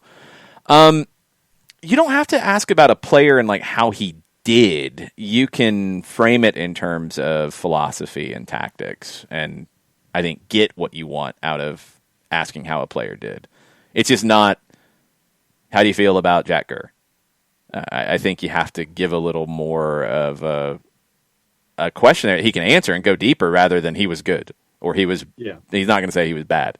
You know, there's just a little bit more to it. It's just learning, building the relationship. It's when you meet somebody you don't really know how to have a conversation yet. I think that's where we are with Gabriel Heinze. I mean, it's also the difference between an open-ended question and a closed-ended question, because if you have your question phrased a certain way, it's going to steer to either a short answer or something that wasn't meant to go the direction you were looking for. So it's the art of asking a question and trying to get the gauge the other person at the end of the question. Yeah, you just got to get to know what will get them going and what won't. I think we learned after Saturday he doesn't really care about emotional questions because he's not thinking about his emotions in a game. He's totally locked in. Not too surprised by that. I think he will give you some stuff on philosophy and tactics if you can get him into the right kind of framework of the question. So, well, it'll come. It just takes time. All right. Byrne wants you to do the interviews. You're great at that, John. Thank you, Byrne. I appreciate that. Yeah. I mean, Byrne is being serious. I know he's being serious, and I'm trying not to show that my cheeks were matching the color of my shirt this morning for the compliment. That's all. The shirt underneath your hoodie, right? Yeah. If your cheeks were matching the color of your other shirt, that'd be kind of. I'd be worried about you. I'd probably be calling 911. I would be too. Yeah. That'd be a problem. Don't have that happen before we get to soccer over there tonight. 7 o'clock on the twitch.tv/soccer down here. Also at our app you can listen to, and if you don't get a chance to listen live, you can listen to it later. You will hear about how our picks of the week went. We will dig deeper into the machinations of the coaching carousel and who ends up where. Maybe we'll hear more about Sarri, Nagelsmann, Marsh. Maybe Clinzy keeps throwing his name around. If you say his name one more time, he's going to summon like Beetlejuice. Yeah, he doesn't want to manage this show. It's not big enough high profile for him. He doesn't want any part of that. That's fair. Yeah, I mean, he's big time, Jared. He doesn't want any part of this. So we will go back to being our small time thing. We'll have soccer over there later. We'll have the run up after that. We'll get ready for tomorrow's match. We'll get ready for the week in Europe with Champions League. We got Libertadores to get into, all kinds of stuff. So thanks for hanging out this morning. Thanks for all the reactions, over, under, and on par. And we will see y'all later today. Mucho plata, y'all. Mucho plata, y'all. Mucho plata, y'all.